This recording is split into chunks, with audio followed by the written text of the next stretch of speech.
கர்த்தருடைய பரிசுத்த நாமத்துக்கு ஸ்தோத்திரம் உண்டாவதாக. இந்த செய்தியின் மூலமாக உங்களை சந்திப்பதிலே மிகுந்த சந்தோஷம் அடைகிறேன். கர்த்தர் எனக்கு இந்த வாக்கியத்தை தந்தபடினாலே கர்த்தருக்கு நன்றி செலுத்துகிறேன். கர்த்தருடைய வார்த்தைகள் எப்பொழுதும் நமக்கு பிரயோஜனம் உள்ளவைகளாகவே இருக்கிறது. அவருடைய வசனத்தை கேட்கிற தியானிக்கிற இந்த ஒரு நிமிஷமும் நமக்கு வீணாய் போவதில்லை. இது நமக்கு ஆவிக்குரிய பலன்களையும் இந்த உலகத்திலே நாம் ஞானமாக வாழக்கூடிய திறமையும் நமக்கு தருகிறதாக இருக்கிறது. நாம் கடந்த செய்தியிலே நாம் பார்த்தோம், கிறிஸ்துவின் நிறைவான வளர்ச்சியின் அளவுக்கு தக்க பூரண புருஷர். சபையாகிய சரீரத்தின் தலையாக ஆண்டவராகிய இயேசு கிறிஸ்து இருக்கிறார். தலையாகிய இயேசு கிறிஸ்து நிறைவான வளர்ச்சி அடைந்து பூரண புருஷராக, அது அடைய வேண்டிய வளர்ச்சியை அடைந்ததாக தலை இருக்கிறது. இப்ப சபையின் சரீரமாகிய நாம் அந்த தலைக்கு ஏற்ற அளவிற்கு நாம் வளர்ந்திருக்கிறோமா? நம்முடைய சரீரத்தை நாம் பார்க்கும்போது தலையினுடைய முதிர்ச்சித்தன்மையும் சரீரத்தினுடைய முதிர்ச்சித்தன்மையும் வேறுபட்டு காணப்படுவதில்லை. தலை எந்த அளவு முதிர்ச்சித்தன்மையுடன் இருக்கிறதோ அதே அளவிற்கு சரீரமும் முதிர்ச்சித்தன்மையுடன் இருக்கிறது. இப்போ இந்த தலை பெரிதாக இருந்து உடல் சிறியதாக இருந்தால், அல்லது சரீரம் வளர்ந்து தலை சிறியதாக வளராமல் இருந்தால், அப்படி இருக்கிற சரீரங்கள் ஒரு பெர்ஃபெக்டான சரீரமாக நாம் கருதுவதில்லை, குறைபாடுள்ள சரீரமாக நாம் கருதுகிறோம். எனவே சபையாகிய இந்த சரீரத்திலே தலையாகிய இயேசு கிறிஸ்து அவர் நிறைவான வளர்ச்சியை பெற்று பூரண புருஷராக இருக்கிறார். எனவே சரீரமாகிய நாமும் தலை எந்த அளவிற்கு முதிர்ச்சி அடைந்திருக்கிறதோ அதே அளவிற்கு நாம் முதிர்ச்சி அடைய வேண்டிய கடமை உள்ளவர்களாக இருக்கிறோம். அதற்காக நாம் அழைக்கப்பட்டிருக்கிறோம். எனவே நீங்கள் அழைக்கப்பட்ட அழைப்புக்கு பாத்திரவான்களாய் நடந்து என்று சொல்லி நாம் வாசிக்கிறோம். இப்போ நாம் வளருவதற்கு திருவசனமாகிய ஞானப்பாலின் மேல் வாஞ்சியாய் இருங்கள் என்று பேதுரு சொல்லுகிறார். அதே போல புது திராட்சரசம் கன்னிகைகளை வளர்க்கும் என்று நாம் பார்த்தோம். அப்ப கன்னிகையாகிய நாம் இஸ்ரவேல் என்னும் கன்னிகையை, சபையாகிய நாம் கன்னிகையாக இருக்கிறோம். எனவே திராட்சரசம் கன்னிகைகளை வளர்க்கும் என்று சொல்லி நாம் பார்த்தோம். இந்த திராட்சரசம் என்பது பரிசுத்த ஆவியானவரின் அபிஷேகத்தை குறிக்கிறது. ஏசாயாவிலே நாம் பார்த்தோம், தாகமுள்ளவன் மேல் தண்ணீரை ஊற்றுவேன், உன் சந்ததியின் மேல் ஆவியை ஊற்றுவேன், அதனால் அவர்கள் வளருவார்கள் என்று சொல்லி நாம் பார்த்தோம். எனவே வேகமாக வளருவதற்கு பரிசுத்த ஆவியானவருடைய அபிஷேகம் நமக்கு தேவை என்று நாம் பார்த்தோம். எனவே பரிசுத்த ஆவியானவரால் சபையாகிய நாம் வளருகிறவர்களாக நாம் இருக்கிறோம். இந்த திராட்சை ரசத்தின் அனுபவம், முதலாவதாக இந்த திராட்சை ரசம் ஆசீர்வாதத்தையும் பரிபூரணத்தையும் குறிக்கிறது என்பதை நாம் பார்த்தோம். ஈசாக்கு யாக்கோபை ஆசீர்வதிக்கும் போது அவர் தேவன் உனக்கு திராட்சை ரசத்தை தந்தருள்வாராக என்று சொல்லி ஆசீர்வாதத்திற்காக அவர் திராட்சை ரசத்தை அவர் குறிப்பிடுகிறார்.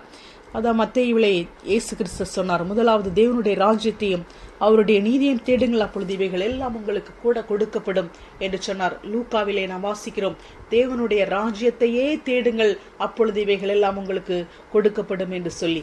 எனவே நாம் தேவனுடைய ராஜ்யத்தை தேடும்போது, பரிசுத்த ஆவியானவருக்கு நம்மை ஒப்பு கொடுக்கும் போது, அவருடைய அபிஷேகத்தினால் நாம் நிரம்பி இருக்கும் போது, பரிசுத்த ஆவியானவர் நமக்குள்ளே கிரியை செய்ய நாம் இடம் கொடுக்கும் போது, பரிசுத்த ஆவியானவர் நம் மூலமாக கிரியை செய்ய நாம் இடம் கொடுக்கும் போது, நாம் தேவனுடைய ராஜ்யத்தை நாம் முதலாவது தேடுகிறவர்களாக நாம் இருக்கிறோம். இவ்விதமாக நாம் தேவனுடைய ராஜ்யத்தை தேடுகிறவர்களாக, ராஜ்யத்திற்காக பணி செய்கிறவர்களாக, தெய்வ ராஜ்யத்திற்காக வாழுகிறவர்களாக நாம் இருக்கும்போது இந்த ஆசீர்வாதங்கள், பரிபூரணங்கள் எல்லாம் நமக்கு தானாகவே ஆட்டோமேட்டிக்காகவே அது நமக்கு வந்து சேருகிறது. இரண்டாவதாக துதிக்கிற அனுபவத்தை குறித்து நாம் பார்த்தோம். யூதாவிற்கு யாக்கோபு திராட்சை செடியை குறித்து அவர் சொல்லி ஆசீர்வதிக்கிறதை நாம் பார்த்தோம். எனவே துதிக்கிற அனுபவம் திராட்சை ரசத்தின் அனுபவத்தை குறிக்கிறது. அதே போல பலியிலே, பான பலியிலே திராட்சை ரசத்தை பார்த்தோம். ஸ்தோத்திர பலி இடுகிறவன் தேவனை மகிமைப்படுத்துகிறான். எனவே துதிக்கிறவர்கள் இந்த திராட்சை ரசத்தின் அனுபவத்தை உடையவர்களாக இருக்கிறார்கள் என்பதை நாம் பார்த்தோம். எனவே துதிக்கிறவர்கள், நம்ம எரிகோ அந்த கோட்டை விழப்பண்ணும் போது அந்த சம்பவத்திலே நாம் பார்க்கிறோம், 6 நாட்கள் அந்த கோட்டையை சுற்றி வருகிறார்கள், எரிகோ கோட்டையை. 7வது நாளிலே அவர்கள் 6 முறை சுற்றி வந்து 7வது முறை ஆர்ப்பரிக்கும் போது அந்த எரிகோ கோட்டை தானாகவே இடிந்து விழுந்ததை நாம் அறிந்திருக்கிறோம். அந்த எரிகோ கோட்டையானது நாம் இப்பொழுது பார்க்கிற காம்பவுண்டு சுவரை போல ஒரு சின்ன செங்கலினால் கட்டப்பட்ட சுவர் அல்ல, அது மிகவும் பெரியது என்பதை அநேக போதகர்கள் சொல்வதை நீங்கள் கேட்டிருப்பீர்கள். அதற்கு மேலே வந்து ரதங்களை வைத்து ரேஸ் நடத்துகிற அளவிற்கு அது மிகவும் பெரியதாக இருந்தது. அந்த அகலம், ஒரு சுவரினுடைய அகலம். அதே போல ராகேல் அந்த பெண்ணை குறித்து நாம் பார்க்கும்போது அந்த மதிலிலே அவள் வீடு கட்டி குடியிருந்தாள் என்று சொல்லி நாம் பார்க்கிறோம். அந்த காம்பவுண்டு சுவர், கோட்டை சுவர்னா அதுக்கு மேலே அவங்க வீடு கட்டி குடியிருக்கிற அளவுக்கு, அந்த அளவுக்கு அது அகலமானது. அப்போ அவ்வளவு அகலமான, அவ்வளவு பெரிய அந்த எரிகோ கோட்டை சுவர் துதியினாலே கீழே விழுந்ததை நாம் பார்க்கிறோம். அப்போ இந்த திராட்சை ரசத்தின் அனுபவம் என்பது துதிப்பதை குறிக்கிறது. அப்போ நாம் துதிக்க துதிக்க எதிரிகள் மீது ஆக்கினை வரும் என்று நாம் பார்த்தோம். திராட்சை ரசம் தேவனுடைய பிள்ளைகளுக்கு தைரியத்தை கொடுக்கிறது. அதான் திராட்சை ரசம் பரியாசம் பண்ணும். அப்போ தேவனுடைய பிள்ளைகளுக்கு அது தைரியத்தை கொடுக்கிறது. திராட்சை ரசத்தின் அனுபவம் அதான் அந்த போதை பொருட்களை, இந்த மதுபானத்தை எடுக்கிறவர்கள் அவர்கள் என்ன செய்கிறார்கள், அதை உட்கொண்டவுடன் அவர்களுக்கு என்ன என்று அவர்கள் தெரியாமல் தன்னிலை மறந்தவர்களாக ஒரு தைரியத்தோடு அவர்கள் இருப்பதை நாம் பார்க்கிறோம். அவர்களை அறியாத ஒரு தைரியம் அவர்களுக்கு வருகிறது. அதே போல அவர்கள் தன்னை மறந்து விடுகிறார்கள். அந்த உள்ள போன அந்த வைன் அதனுடைய தன்மையாக அவர்கள் மாறி விடுகிறார்கள். அதுதான் வந்து வேலை செய்து அதுதான் வெளியே வருது. இவங்களோட உண்மையான ஐடென்டிட்டி வந்து மறைந்து போய் விடுகிறது. அது வந்து ஒரு எக்ஸாம்பிளுக்காக, அதனால தான் இப்படிப்பட்ட அனுபவம் அதில் இருக்கிறதுனால அதை வந்து நமக்கு சொன்னால் வந்து நமக்கு புரியும். அப்போ இந்த திராட்சை ரசம் அப்படின்னு சொல்லி பரிசுத்த ஆவியானவரை வந்து திராட்சை ரசத்துக்கு ஒப்பிட்டு சொல்லும்போது, அப்போ ஏற்கனவே உலகத்தில் வந்து இப்படிப்பட்ட வந்து ஒரு அனுபவம் இருக்கிறது. இப்போ ஜனங்கள் வந்து ஒயின் அவர்கள் அருந்தும் போது அவர்கள் தன்னை மறந்து விடுகிறார்கள், ஒரு அசாதாரண பலனை பெறுகிறார்கள், தன்னிலை மறந்து அவர்கள் செயல்படுகிறார்கள், வேறு ஒரு ஆளாக அவர்கள் செயல்படுகிறார்கள். அந்த திராட்சை ரசத்தின் அனுபவம் இருக்கும் வரைக்கும் அவர்களாக இருப்பதில்லை, வேறு ஒரு ஆளாக இருக்கிறார்கள். இப்படி நம்முடைய கண்ணால் பார்க்கிற ஒரு சம்பவம் நடந்து கொண்டு இருக்கிறபடினாலே இப்போ இதை பற்றி சொன்னால் பரிசுத்த ஆவியானவருடைய அனுபவம் இப்படி இருக்கும் என்பதை இதனோடு ஒப்பிடும்போது அது நமக்கு புரிகிறதாக இருக்கிறது. அதனால் பரிசுத்த ஆவியானவரை இந்த திராட்சை ரசத்தோடு கூட ஒப்பிட்டு இந்த வேதாகமத்திலே இங்க சொல்லப்பட்டிருப்பதை நாம் பார்க்கிறோம். அதான் யோவான் சுவிசேஷத்திலே இந்த யோவான் சுவிசேஷகன் எழுதுகிறார், இயேசு இந்த உலகத்திலே செய்த அற்புதங்களை எல்லாவற்றையும் எழுதினால் எழுத எழுத எழுத அதை வைக்கிறதுக்கு, அந்த எழுதின புக்கெல்லாம் வைக்கிறதுக்கு இந்த உலகமே பத்தாது. அந்த அளவுக்கு ஆண்டவர் வந்து செஞ்சிருக்காரு. ஆனால் இப்போ இங்கே நாங்கள் எழுதியிருக்கிறது என்னன்னா, இதை நீங்கள் வாசித்து விசுவாசித்து ஆண்டவராக இயேசு கிறிஸ்து உண்மையான தேவன் என்று விசுவாசித்து நீங்கள் நித்திய ஜீவனில் வந்து சேரணும். அதுக்காக இவ்வளவும் நாங்கள் எழுதியிருக்கிறோம். ஆனால் எல்லாத்தையும் எழுதணும் அப்படின்னு சொன்னால் அந்த எழுதி வைக்கிறதுக்கு இந்த உலகமே பத்தாது அப்படின்னு சொல்கிறார். அப்போ நமக்கு தெரிந்த அளவிற்கு, நமக்கு புரியக்கூடிய அளவிற்கு நாம் தேவனை விசுவாசிக்கும்படியாக, விசுவாசித்து நித்திய ஜீவனை அடையும்படியாக நமக்கு என்ன தெரிஞ்சா போதும், இவ்வளோ தெரிஞ்சா போதும், இந்த காரியங்களை நீங்கள் விசுவாசித்தாலே நீங்கள் நித்திய ஜீவனுக்கு வந்து விடலாம் என்பதற்காக, நமக்கு புரியக்கூடிய வகையிலே தேவனை நமக்கு வெளிப்படுத்துவதற்காக நமக்கு இந்த காரியங்கள் எழுதப்பட்டு நம்முடைய கரத்திலே கொடுக்கப்பட்டிருக்கிறது. அதான் நமக்கு வந்து எல்லா காரியங்களையும் சொன்னாலும் நமக்கு வந்து புரியாது. இப்போ பரலோக ராஜ்யத்தை குறித்து நமக்கு புரியக்கூடிய வகையிலே அவங்க கொஞ்சமாக எழுதி கொடுத்துருக்காங்க ஆவியானவர். அப்போ எல்லாத்தையும் சொன்னாலும் நமக்கு வந்து புரியாது. இப்போ வந்து ரீசண்டாக புதுசாக ஒரு கலர் ஒன்று கண்டுபிடிச்சிருக்காங்க சயின்டிஸ்ட். அதை வந்து நம்முடைய மாம்ச கண்களால் அதை வந்து பார்க்க முடியாது. அதற்காக இருக்கின்ற குறிப்பிட்ட நுண்ணோக்கிகள் மூலமாக பார்க்கும்போது இதுவரைக்கும் நம்ம பார்த்திராத ஒரு புதிய கலர் ஒன்று இருப்பதை அவர்கள் கண்டுபிடித்திருக்கிறார்கள். அந்த கலரை இந்த கண்ணுனால, நமக்கு இப்போ இருக்கிற கண்ணுனால பார்க்க முடியாது. வெறும் கண்ணால் பார்த்தா அது வந்து நமக்கு தெரியாது. அதே போல பரலோக ராஜ்யத்தை குறித்து நமக்கு வந்து எல்லாத்தையும் நமக்கு எழுதணும் அப்படின்னு சொன்னால் நமக்கு வந்து அதை சொல்லி வந்து புரிய வைக்க முடியாது. அதை வந்து நமக்கு ஒரு காரியம், தெரிஞ்ச காரியத்தை சொன்னாதான் அதை மாதிரி நம்ம வந்து இப்போ வந்து ஒரு கலர், ரெட் கலர் அப்படின்னு நமக்கு சொன்னால் அது நமக்கு தெரியும். இப்போ ஒரு இல்லாத கலர், நம்ம பார்க்காத கலரை பற்றி அதனோட பேரை சொன்னாங்க அப்படின்னு சொன்னால் நமக்கு வந்து அது புரியாது. அதே போல் பரலோக ராஜ்யம் என்பது இப்போ நமக்கு இருக்கிற அறிவில் அதை வந்து சொன்னாலும் இப்போ இருக்கிற இந்த வார்த்தைகள்னால சொல்லி நமக்கு வந்து புரிய வைக்க முடியாது. அதனால பரலோகம்னு ஒன்று இருக்குது அப்படிங்கிறது நமக்கு புரியக்கூடிய அளவிற்கு நமக்கு இவ்வளோ தெரிஞ்சால் போதும். இதை தெரிஞ்சாலே, இதை முழுவதுமாக விசுவாசித்தாலே நம்ம வந்து நித்திய ஜீவனை அடைந்து விடலாம். அதற்கு தேவையான காரியங்கள் மட்டும் சொல்லப்பட்டிருக்கிறது. அதான் அப்போ பரலோக ராஜ்யம் இப்படி தான் இருக்கும் அப்படின்னு சொல்லி நம்மளா வந்து கெஸ் பண்ண முடியாது. அதாவது இந்த இஸ்ரவேல் ஜனங்களுக்கு வந்து கர்த்தர் மன்னாவை கொடுக்கிறார். அந்த மன்னாவை பற்றி சங்கீதத்தில் என்ன எழுதியிருக்குதுன்னா, வானத்து தானியம் என்று சொல்லி எழுதப்பட்டிருக்கிறது. அதே போல் தூதர்களின் அப்பம் என்று சொல்லி எழுதப்பட்டிருக்கிறது. அப்போ நம்ம வந்து சொல்கிறோம் பரலோகத்துக்கு போனால் சாப்பிடவே மாட்டோம், அங்கே வந்து புசிப்பும் இல்லை, குடிப்பும் இல்லை, பசி இல்லை, பட்டினி இல்லை அப்படின்னு. ஆனால் வந்து மன்னாவை பார்த்து வானத்து தானியம்னு ஆண்டவர் சொல்கிறாரு, தூதர்களின் அப்பம் அப்படின்னு சொல்கிறாரு. அதே போல் வந்து நம்ம வந்து இந்த ஜீவ விருட்சம் அதுக்கெல்லாம் வந்து நம்ம வேற ஒரு இது வந்து பழமாலாம் இருக்காது, ஆனால் வந்து ஒரு அனுபவமாக இருக்கும் அப்படிலாம் வந்து நம்ம விளக்கம் கொடுக்குறோம். ஆனால் வந்து இதெல்லாம் வந்து சொல்லப்பட்டுற வார்த்தைகள் மூலமாக நமக்கு வந்து விளக்க முடியாது. அவங்களால முடிஞ்ச அளவுக்கு கொஞ்சம் நமக்கு புரிஞ்சு, இந்த அளவு உங்களுக்கு புரிஞ்சா போதும், இதை புரிஞ்சு இதை நீ விசுவாசித்தாலே நித்திய ஜீவனுக்கு வந்துடலாம் அப்படிங்கிறது நமக்கு வந்து சொல்லி கொடுத்துருக்காங்க. அதுக்காக பரலோகம்னா இப்படி தான் இருக்கும் அப்படின்னு சொல்லி நம்ம வந்து ஃபுல்லுமாக நம்மளால் வந்து அதை இமேஜின் பண்ண முடியாது. பரலோகம்னு ஒன்று இருக்குங்கிறது நமக்கு தெரியுது, எருசலேம், சீயோன் அதெல்லாம் நம்ம வந்து அறிந்து கொள்ளுகிறோம். ஆனால் கம்ப்ளீட்டாக இது இப்படி தான் இருக்கும் அப்படின்னு சொல்லி நம்ம வந்து கெஸ் பண்ண முடியாது. அப்போ நம்ம பரலோகத்துக்கு போகும்போது ஒருவேளை அங்கே தூதர்களின் அப்போ அங்கே இருக்கிற மாதிரி இந்த உலகத்தில் வந்து ஒழுங்காக சாப்பிடாம கொள்ளாமல் பட்டினியாக பசியாக நிறைய பேர் வந்திருப்பாங்க. இல்லைன்னா சும்மா வந்தவங்களுக்காகவே நல்லா சாப்பாடு போடும். ஏன்னா அது வந்து ஒரு எண்ட்லெஸ் லைஃப், அந்த லைஃப் வந்து முடியவே போகிறதில்ல. இப்போ இந்த ஒரு 100 வருஷம் இந்த உலகத்தில் வாழ்கிறதே அது ரொம்ப நாள் தான் நம்ம வந்து வாழ்கிற மாதிரி நமக்கு இருக்குது. அப்போ அந்த லைஃப் வந்து முடியவே போகிறதில்ல, நித்திய ஜீவன். அப்போ அதில் வந்து என்ன வேணாலும் நடக்கலாம், இப்படி தான் இருக்கணும் அப்படின்னு நம்ம சொல்ல முடியாது. இப்போ நம்ம வந்து சின்ன பிள்ளைங்களாம் இருக்கும்போது நம்மளுடைய கற்பனைகளை பரலோகம்னா என்ன இருக்கும், அப்படியே ஒரு பெரிய சர்ச்சு மாதிரி இருக்கும், அப்படியே புகையாக இருக்கும், எல்லோரும் வெள்ளை ட்ரெஸ் போட்டிருப்பாங்க, அப்படியே 2 ரெக்கை இருக்கும், அப்படியே நடந்துட்டுருப்பாங்க, பறந்துட்டுருப்பாங்க, எப்பவும் சேனைகளின் கர்த்தர் பரிசுத்தர் அல்லேலியா அப்படின்னு ஒர்ஷிப் பண்ணிகிட்டு இருப்பாங்க. அவ்வளோதான் நம்ம வந்து பரலோகத்தை பற்றி நினச்சி வச்சுருப்போம், ஒரு சர்ச்சு மாதிரி இருக்கும் அப்படின்னு. அதே போல் என்ன நினைப்போம், ரொம்ப சின்ன பிள்ளைங்களாக இருக்கும்போது நான் நினச்சதை வச்சு நான் சொல்கிறேன். நான் சின்ன பிள்ளையாக இருக்கும்போது நான் அப்படி தான் நினச்சது. பூமி இந்த மண்ணை வந்து தோண்டிகிட்டே போனால் ரொம்ப தோண்டினா கீழே வந்து நரகம் இருக்கும். அதே போல் மேலே பார்த்தா ப்ளூ கலரில் தெரியுது, அதுதான் வந்து வானம். அந்த வானத்துக்கு மேலே பரலோகம் இருக்குது, மேலே பரலோகம் இருக்குது, பூமி இருக்குது, பூமிக்கு கீழே நரகம் இருக்குது. இந்த 3 தான் இருக்குது, இவ்வளோ தான் தெரியும். ஆனால் இந்த வானமண்டல பொல்லாத அதிபதிகள், அந்த பிசாசு சேனை கூட இருக்குது.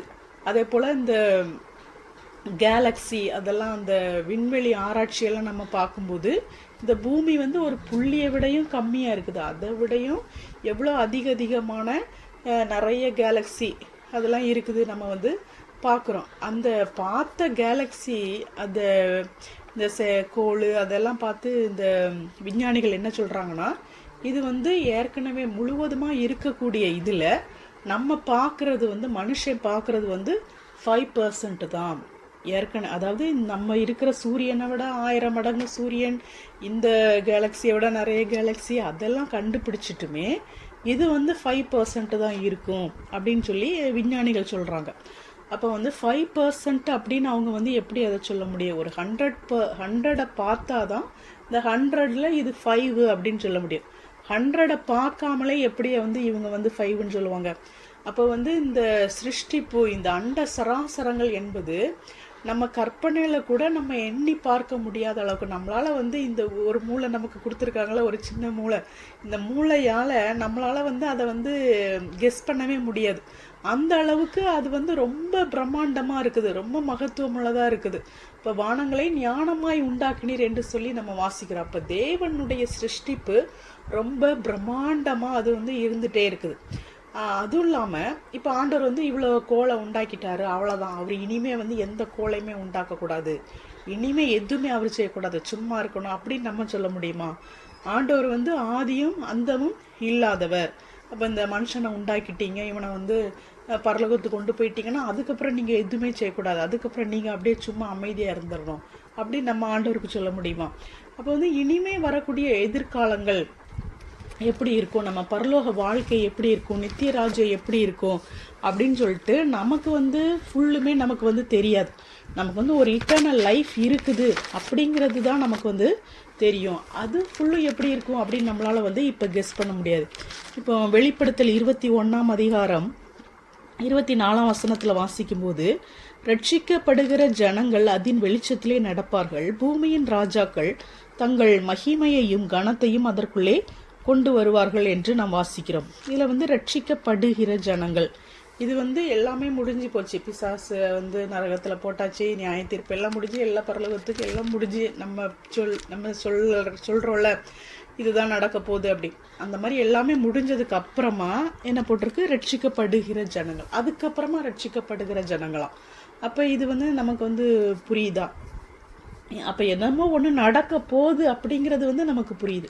இப்போ பூமியின் ராஜாக்கள் மகிமையும் கனத்தையும் அதற்குள்ளே கொண்டு வருவார்கள் அப்படின்னு. இப்போ இதெல்லாம் வந்து கன்ஃபார்மாக இப்படி தான் நடக்க போகுது. இதுதான் இந்த ரட்சிக்கப்படுகிற ஜனங்கள்னா இவங்க தான், இந்த பூமியின் ராஜாக்கள்னால் இவங்க தான் அப்படின்னு சொல்லி கன்ஃபார்மாக நம்மளால் இப்போ திங்க் பண்ணி அதை சொல்ல முடியுமா? அப்போ வந்து நம்ம பரலோகத்துக்கு போனதுக்கு அப்புறமா இப்படி தான் கன்ஃபார்மாக இப்படி தான் இருக்கும் அப்படின்னு சொல்லி நம்மளால் வந்து கெஸ் பண்ண முடியாது. அதே போல் நம்ம போகிறோம், இப்போ வந்து புசிப்பும் குடிப்பும் இல்லை அப்படின்னு நம்ம சொல்கிறோம். அங்கே போனோன்னு நமக்கு வந்து ஒரு நல்ல பரலோக சாப்பாடு ஒன்று தராங்கன்னு வச்சுக்கோங்களேன். அப்போ வந்து நீங்கள் சொல்லுவீங்களா, நாங்களாம் வந்து புசிப்பும் குடிப்பும் இல்லைனாக்கும் நாங்களாம் நம்பி வந்திருக்கோம், இந்த சாப்பாடெல்லாம் நாங்களாம் சாப்பிட மாட்டோம்னு சொல்லி யாராவது சாப்பிடாம இருப்பீங்களா? இந்த பூமியில் இருக்க சாப்பாடே வந்து அவ்வளோ டேஸ்ட்டாக, அது ஆண்டவர் உண்டாக்குன சாப்பாடு அவ்வளோ டேஸ்ட்டாக இருக்குது. அப்போ அங்கே பரலோகத்தில் போகும்போது நமக்குன்னு, அதுவும் நம்ம ஜெயம் கொண்டவர்கள் நம்ம போகிறோம். அப்போ நமக்கு வந்து ஸ்பெஷலாக ஒன்று தந்தாருன்னு வச்சுக்கோங்களேன். அதாவது தருவார் தரமாட்டார் அப்படின்னு சொல்லாமல், தந்தாருன்னா அதை யார் சாப்பிடாம இருக்க போகிறது? யார் நல்லா சாப்பிட்டு சந்தோஷமாக தான் நம்ம இருக்க போகிறோம். அப்போ வந்து நான்லாம் வந்து இதெல்லாம் நான் யோசிச்சுட்டு வரல, இதெல்லாம் நான் திங்க் பண்ணிட்டு வரல, இதெல்லாம் எனக்கு தராதிங்க, இதெல்லாம் நான் சாப்பிட மாட்டேன் அப்படின்னு யாராவது பட்டினி கிடக்க போகிறோமா? இல்லைனா இப்போ வந்து வெள்ளை ட்ரெஸ்ஸு அதுதான் நம்ம வந்து மைண்டில் இருக்குது. ஒருவேளை கலர்ஃபுல்லாக இப்போ வந்து இந்த புதுசாக ஒரு கலர்லாம் கண்டுபிடிச்சிருக்காங்களே, அதை மாதிரி பரலோகத்தில் இன்னும் நம்ம பார்க்காத கலர்லாம் நிறைய இருக்குதுன்னு வச்சுக்கோங்க. அப்படி கலர்ஃபுல்லாக நிறைய, அப்படி ரெயின்போ மாதிரி அப்படிலாம் ரொம்ப க்ளோரியஸாக அப்படி இப்படிலாம் ரொம்ப கலர்ஃபுல்லாக அங்கே இருந்தாங்க. இதெல்லாம் என்ன, இந்த கலர்லாம் அங்கே இருக்குது, நாங்கள் வந்து வெள்ளை கலர் தான் நாங்கள் இமேஜின் பண்ணிட்டு வந்திருக்கோம், இந்த கலரெல்லாம் ரிமூவ் பண்ணுங்க அப்படின்னு நம்ம அங்கே போய் நம்ம சொல்ல முடியுமா? சொல்ல முடியாது. அப்போ அங்கே போய் வந்து அது எவ்வளோ க்ளோரியஸாக இருக்கோ அந்த க்ளோரியஸ் கூட சேர்ந்து நம்ம அப்படியே இன்னும் க்ளோரியஸாக நம்ம வந்து மாறி சந்தோஷப்பட வேண்டியதான். அப்போ வந்து நம்மளால் வந்து திங்க் பண்ண முடியாத அளவுக்கு இருக்குது. அதே போல் பைபிளில் வந்து எல்லாமே ஃபுல்லும் எல்லாத்தையும் அவர் வந்து எழுதலை. இந்த பெரிய இதையே வந்து நம்ம என்ன, இவ்வளோ பெரிய பைபிள் இவ்வளோத்தையும் வாசிக்கிறேன்னு சொல்லிட்டு இதையே வாசிக்காத ஆட்கள் நிறைய பேர் இருக்காங்க. இதையே வந்து வாசிக்க இதுலேயே வந்து அவ்வளோ ட்ரெஷர் இருக்குது, இதையே நம்மளால் புரிஞ்சிக்க முடியல. இப்போ ஃபுல்லு எல்லாத்தையும் எழுதி வச்சாலும் நம்மளால் புரிய முடியாது. அப்போ நமக்கு கொஞ்சம் புரிஞ்சு, இந்த குருவி மூளைக்கு கொஞ்சம் புரிஞ்சு இதை விசுவாசித்து நீ தயவுசெய்து நித்திய ஜீவனுக்கு வந்திருப்பா அப்படின்னு சொல்லி ஆண்டவர் இதை நமக்கு கொடுத்துருக்கார். அப்போ இந்த நம்முடைய மாம்ச அறிவினால் அறிய முடியாத அளவிற்கு தேவனுடைய மகத்துவங்கள் இருக்கிறது. அதே போல் நம்ம வந்து நினைக்கிறோம், பரலோகத்துக்கு போனால் வந்து இந்த மாதிரி ஆராதிக்கணும் அப்படின்னு சொல்லி நம்ம நினைக்கிறோம். நம்ம அப்புறம் வந்து இந்த வெளிப்படுத்தல என்ன போட்டிருக்கு, ஜெயம் கொள்ளுகிறவனுக்கு விடிவெள்ளி நட்சத்திரத்தை கொடுப்பேன் அப்படின்னு ஆண்டவர் சொல்லியிருக்கார். அப்போ நம்ம வந்து நம்ம பிள்ளைங்களுக்கு பொம்மை வாங்கி கொடுக்குற மாதிரி ஆண்டவர் நமக்கு என்ன பொம்மையாக கொடுக்க போகிறாரு? இப்போ இவ்வளோ கேலக்ஸி இருக்குது அப்படின்னு நம்ம பார்க்குறோம்.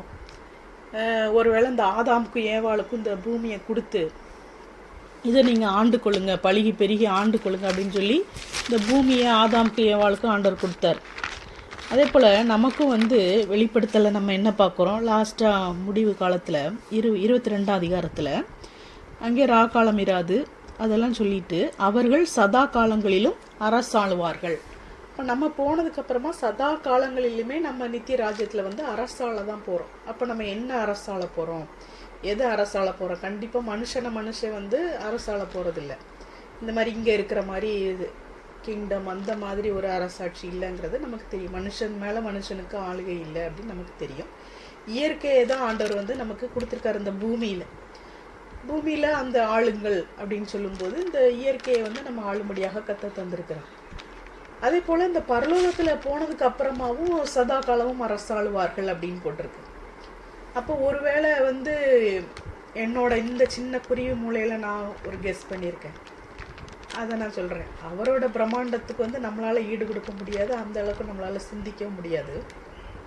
ஆளாளுக்கு ஒவ்வொரு கேலக்சியை கொடுத்து இந்த கேலக்சியை நீ பார்த்துக்கோ அப்படின்னு சொல்லி அதை இப்போ எல்லாம் வந்து அதிலெல்லாம் ஒன்றும் உயிரெலாம் இல்லாமல் அப்படி இருக்குல்ல, இந்த ஒவ்வொரு கேலக்சியை நீ பார்த்து அதில் வந்து என்னென்ன உன்னால் பண்ண முடியுமோ க்ரியேட்டிவாக அதெல்லாம் நீ பண்ணு அப்படின்னு சொல்லி இந்த ஆதாமுக்கும் ஏவாளுக்கு ஒரு ஏதேன் தோட்டத்தை கொடுத்து எப்படி அதை பார்க்க சொன்னாரோ அதே மாதிரி ஆளாளுக்கு ஒவ்வொரு கேலக்சியை கொடுக்குறாருன்னு சொன்னால் அப்படி ஒன்று நடக்கக்கூடாது, இல்லைன்னா அப்படி ஒன்று கொடுத்தா இல்லை அப்படிலாம் நடக்கக்கூடாது அப்படின்னு நம்ம சொல்லுவோமா?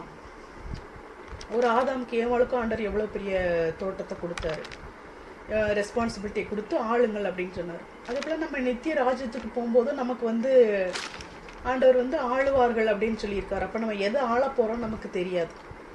அப்போ தேவனுடைய மகிமையான காரியங்கள் மிகவும் மகிமையாக இருக்கிறது. இப்போ நான் சொல்கிறனால இப்படி தான் நடக்க போகுது அப்படின்னு நான் சொல்லலை. நான் என்ன சொல்ல வரேன்னா, ஒருவேளை இப்படி இருந்தாலுமே நீங்கள் வந்து உங்களுக்கு தந்தால் அதை நீங்கள் வேண்டான்னு சொல்ல போகிறீங்க. அப்படி இருந்தால் வந்து நம்ம வந்து சந்தோஷமாக தான் நம்ம வந்து வாங்க போகிறோம். அப்போ அது வந்து ஆண்டவர் நமக்கு என்ன வச்சிருக்காருன்னு சொல்லி நமக்கு வந்து தெரியலை அப்படின்னு வந்து நான் சொல்ல வரேன். அப்போ துதித்தல் அது வந்து திராட்சை ரசத்தின் அனுபவம் என்று நாம் சொல்லுகிறோம். அப்போ இதெல்லாம் நான் எதற்கு சொல்லி வந்தேன் என்று சொன்னால், எதுக்கு திராட்சை ரசத்து கூட ஒப்பிட்டிருக்காங்க அதுக்காக நான் வந்து சொன்னேன். நமக்கு தெரிஞ்ச இதை வச்சு சொல்லி விலைக்கு வராங்க. ஒவ்வொரு காரியத்திலையும் இயேசு வந்து பிரசங்கம் பண்ணும்போது அந்த உவமைகளை வந்து நமக்கு தெரிஞ்ச விஷயத்த சொல்லி வந்து விலைக்கு வருவார். அதே போல் தான் நான் காலேஜ் படிக்கும்போது அங்கே ஒரு ப்ரொஃபஸர் இருந்தார். அவர் வந்து முஸ்லீம் ப்ரொஃபஸர் தான். ஆனால் அவர் எப்பவும் என்ன சொல்லுவார்னா, old wine in fresh wine skin, அந்த இயேசு சொல்லுவார்ல, பழைய திராட்சை ரசத்தை புது துருத்தியில் வைக்க மாட்டாங்க, புது ரசத்தை பழைய துருத்தியில் வைக்க மாட்டாங்கன்னு அந்த உவமையை தான் எப்பவும் அவர் சொல்லிகிட்டே இருப்பார். அவர் எதுக்கு அந்த காலேஜில் வந்து அவர் எதுக்கு அந்த உவமையை சொல்கிறாருன்னு எனக்கு தெரியலை. ஆனால் எப்பவும் அவர் அதை சொல்லிகிட்டே இருக்கும்போது எனக்கு ஒரு கிறிஸ்டின் ஃப்ரெண்ட் அங்கே உண்டு காலேஜில். அப்போனாக்க என்ன இவர் எப்போ பார்த்தாலும் இதையே சொல்லிகிட்டு இருக்காரு, இவர் எப்பவும் ஒயின்னு இருப்பார் போல் அப்படின்னு சொன்னால் என் ஃப்ரெண்டு சொன்னாப்புல, அது வந்து நம்ம ஏசப்பா சொன்ன உவமையாக்கும், ஏசப்பா தான் எப்போ பார்த்தாலும் இந்த உவமையை சொன்னது அப்படின்னு சொன்ன. ஓ அப்படியா, ஏசப்பா அப்படியா சொல்லியிருக்காரு அப்படின்னு சொல்லிட்டு அதை விட்டாச்சு. அதுக்கப்புறம் அவரை வந்து எதுவும் நினைக்கிறது இல்லை. சரி, நம்ம ஏசப்பா சொன்னதை தானே இவர் சொல்கிறாரு அப்படின்னு. அப்போ ஏசப்பா எதுக்கு எப்போ பார்த்தாலும் இந்த திராட்சை ரசத்தை சொல்லியிருக்காரு? அப்போ அந்த காலத்தில் வந்து, அந்த காலத்துலேயும் இந்த காலத்துலேயும் எல்லா காலத்துலேயுமே வந்து இந்த திராட்சை ரசம் அதை ஒன்று குடித்தா இந்த நோவா காலத்திலேயே தொடங்கிருச்சு. அவர் வந்து என்ன பண்ணார், திராட்சை தோட்டத்தை நட்டு அவர் வந்து தன்னிலை மறந்து அவர் வந்து இருந்தார்.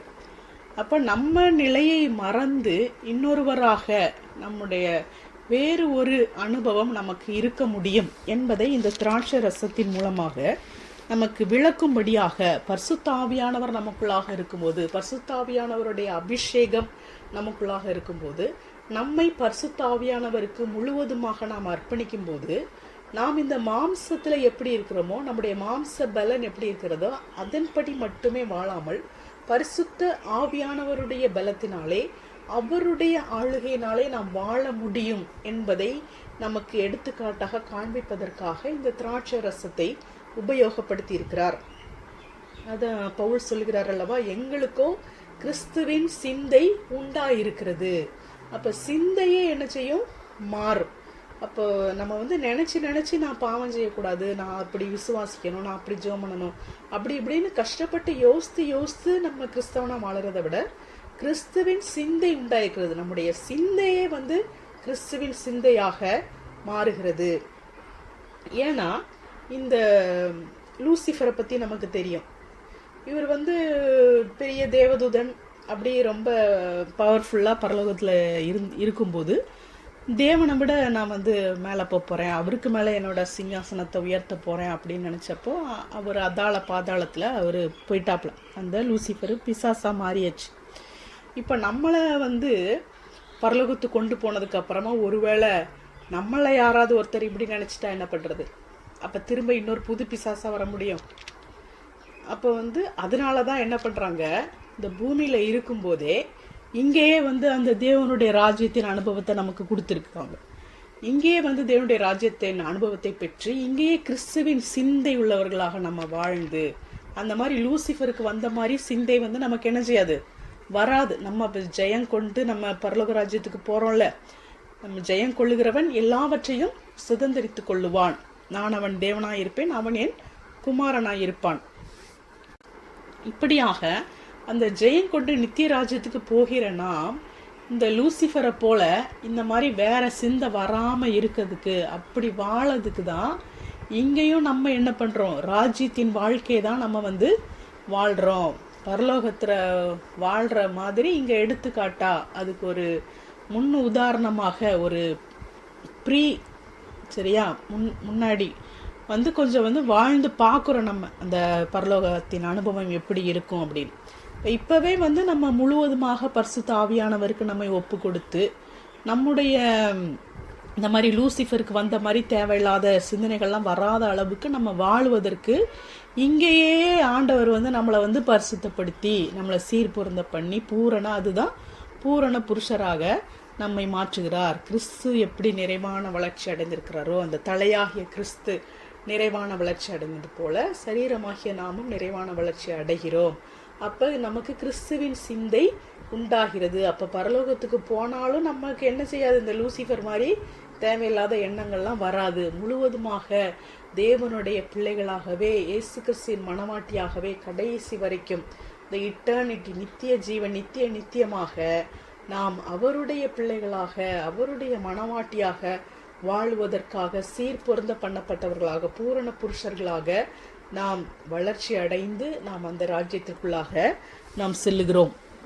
அப்போ இந்த துதிக்கிற அனுபவம் திராட்சை ரசத்தின் அனுபவம் என்று நாம் பார்த்தோம். அப்போ துதிக்கும் போது பரிசுத்த ஆவியானவர் கிரியை செய்கிறார். பரிசுத்த ஆவியானவர் நம் மூலமாக கிரியை செய்கிறார். நாம் துதிக்கும் போது பரிசுத்த ஆவியானவர் கிரியை செய்வதற்கு நாம் அனுமதி கொடுக்கிறோம். அதே போல கிதியோன் நியாயாதிபதிகளை நாம் வாசிக்கிறோம். அந்த கிதியோன் யுத்தத்துக்கு போகும்போது, மீதியானியார் மேலே யுத்தத்துக்கு போகும்போது, அந்த யுத்தத்திலே நம்ம பார்க்குறோம், ஒரு மண்பானையும் ஒரு இதையும் கொண்டு போகிறாங்க, தீவெட்டியையும். என்ன பண்ணுறாங்க, மண்பானையை உடைச்சிட்டு தீவெட்டியை பிடிச்சிட்டு கர்த்தரின் பட்டயம் கிதியோனின் பட்டயம் என்று சொல்லி அவர்கள் ஆர்ப்பரிக்கிறார்கள். ஆர்ப்பரிக்கும் போது எதிரிகள் என்ன செய்கிறாங்க, அவங்களே வெட்டி அவங்க தோற்று போகிறாங்க. அப்போ துதிக்கும் போது நம்ம துதிச்சா போதும், எதிரிகள் என்ன செஞ்சிருவாங்க, அவங்களாவே அழிஞ்சிருவாங்க.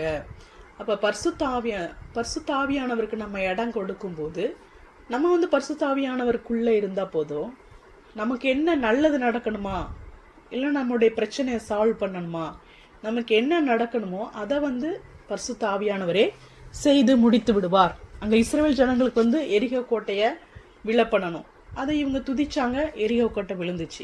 இந்த யுத்தத்தில் அந்த மீதியானையரை என்ன பண்ணணும், அவங்கள தோற்கடிக்கணும். அப்போ அவங்களே வெட்டிட்டு அவங்களே தோத்து போயிட்டாங்க.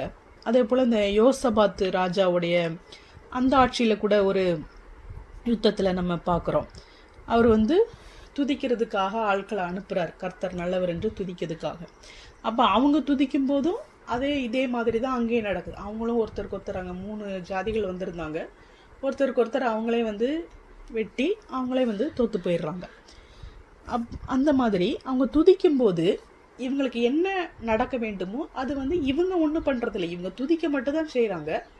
அவங்களுக்கு என்ன நடக்கணுமோ, என்ன கிரியை இவங்க செய்ய வேண்டிய கிரியை இவங்க போய் வெட்டுறதுக்கு பதிலாக, இவங்க போய் எரிக கோட்டையை அந்த கடப்பாறையோ எதையோ வச்சு இடித்து உடைக்கிறதுக்கு பதிலாக அந்த மாம்ச கிரியை, நம்ம மாம்சத்தினால என்ன கிரியை செய்யணுமோ அது ஆண்டவரே செய்கிறாரு. ஆனால் அதை நம்மளால் செய்ய முடியாது. இப்போ எரிக கோட்டையை உங்களால் இடித்து உடைக்க முடியாது. அப்போ நம்மளால் முடியாத காரியத்தை பரிசுத்த ஆவியானவர் நமக்காக செய்கிறார். நம்மளால் முடிகிற காரியம் என்னது, தேவனை துதிப்பது. அதே போல தான் அந்த பவுலும் சீலாவும் அந்த சிறைச்சாலையில் இருந்து அவங்க என்ன செய்கிறாங்க, துதித்து பாடினார்கள். அப்போ அவங்க துதித்து பாடின உடனே கர்த்தர் என்ன செய்கிறார், அவங்கள சிறையிலேருந்து வெளியே கொண்டு வராரு. அங்கே ஒரு பெரிய, இதெல்லாம் நமக்கு தெரியும், அந்த பூமி அதிர்ச்சி உண்டானது, அப்போ வந்து அந்த சிறைச்சாலை தலைவன் வந்து தன்னை அவர் கொண்டுடலாம்னு நினைப்பார், எல்லாரும் ஓடிட்டாங்க போல அப்படின்னு. அந்த மாதிரி இவங்க துதிக்க தான் செஞ்சாங்க. ஆண்டவர் அங்கே கிரியை செய்கிறார். அதான் நீங்கள் அமர்ந்திருந்து நானே தேவன் என்று அறிந்து கொள்ளுங்கள். இதுதான் அதனுடைய அர்த்தம். நம்ம போய் வந்து எதையும் இடித்து தகர்க்கணும்னு தேவையில்லை. நம்ம போய் எரிகோ கோட்டை இடிக்க வேண்டாம், நம்ம போய் மீதியானியரை வெட்ட வேண்டாம், நம்ம போய் அந்த சிறைச்சாலை சங்கிலியெல்லாம் நம்ம போய் அறுக்க வேண்டாம். அதையெல்லாம் ஆண்டவர் செய்வார். நம்ம செய்ய வேண்டியது துதிப்பது. நீங்கள் அமர்ந்திருந்து. அப்போ அமர்ந்திருந்துன்னா அப்போ சும்மா சோம்பேறியாக உட்கார்ந்தா பத்தாது, அது அமர்ந்திருந்தல் கிடையாது. இந்த அமர்ந்திருந்தல் அது என்னதுன்னு சொன்னால், இந்த ஆதியாகமத்தில் ஆண்டவர் வந்து வானத்தை பூமியை சிருஷ்டித்து அப்போவே வந்து இந்த ஓய்வு நாளை வந்து ஆண்டவர் சொல்லுகிறார். 2ஆம் அதிகாரத்தில் நம்ம பார்க்குறோம், தேவன் தாம் செய்த தம்முடைய கிரியைகளை 7ஆம் நாளிலே நிறைவேற்றி தாம் உண்டாக்கின தம்முடைய கிரியைகளை எல்லாம் முடித்த பின்பு 7ஆம் நாளிலே ஓய்ந்திருந்தார். தேவன் தாம் சிருஷ்டித்து உண்டு பண்ணின தம்முடைய கிரியைகளை எல்லாம் முடித்த பின்பு அதிலே ஓய்ந்திருந்தபடியால் தேவன் 7ஆம் நாளை ஆசீர்வதித்து அதை பரிசுத்தமாக்கினார். அப்போ அந்த ஆதியாகமத்திலேயே ஆண்டவர் வந்து இந்த ஒரு ரெஸ்ட், ஓய்வு நாள் என்பதை அவர் அங்கே கொண்டு வரார். அதை வந்து மக்களுக்கு வந்து சொல்கிறார். என்னன்னா 6 நாள் வேலை செஞ்சுட்டு 7ஆவது நாள் ஓய்ந்திருக்கணும் அப்படின்னு சொல்லிட்டு. அது என்னன்னா எல்லாமே வந்து நம்ம தான் செய்யணும் அப்படின்னு இல்லாமல் ஆண்டவரை சார்ந்திருப்பது, கர்த்தரை நம்பி இருப்பது, இதுதான் அந்த ஓய்வு நாளுடைய அர்த்தம். இப்போ இந்த ஆதியாகமத்தில் சொன்னார். அதே போல் இந்த யாத்ராகமத்தில் வந்து மோசேயும் ஆரோனும் இஸ்ரவேல் ஜனங்களுக்காக பார்வோன்கிட்ட போய் பேசுகிறாங்க. நாங்கள் 3 நாள் வனாந்திரத்தில் பிரயாணமாக போய் நாங்கள் வந்து தேவனுக்கு பண்டிகை செலுத்த போகிறோம் அப்படின்னு சொல்லும்போது அந்த எகிப்து ராஜா என்ன சொல்கிறான் தெரியுமா? எகிப்தின் ராஜா, யாத்திராகமம் 5ஆம் அதிகாரத்தில் இருக்குது, எகிப்தின் ராஜா மோசேயும் ஆரோனும் ஆகிய நீங்கள் ஜனங்களை தங்கள் வேலைகளை விட்டு களைய பண்ணுகிறது என்ன? உங்கள் சுமைகளை சுமக்க போங்கள் என்றான். பின்னும் பார்வோன், இதோ தேசத்தில் ஜனங்கள் மிகுதியாக இருக்கிறார்கள், அவர்கள் சுமை சுமக்கிறதை விட்டு ஓய்ந்திருக்கும்படி செய்கிறீர்களே என்றான். இப்போ இந்த பார்வோன் என்ன சொல்கிறான், இவங்க வந்து அடிமைகளாக அங்கே இருந்து அவ்வளோ வேலை போட்டு பிழியிறாங்க இஸ்ரவேல் ஜனங்களை. அப்போ இவங்களை சுமை சுமக்கிறதை விட்டுட்டு ஓய்ந்திருக்கும்படி நீங்கள் செய்கிறீர்களே. இயேசு என்ன சொன்னார்? வருத்தப்பட்டு பாரம் சுமக்கிறவர்களே, நீங்கள் எல்லாரும் என்னிடத்தில் வாருங்கள், நான் உங்களுக்கு இளைப்பாறுதல் தருவேன்.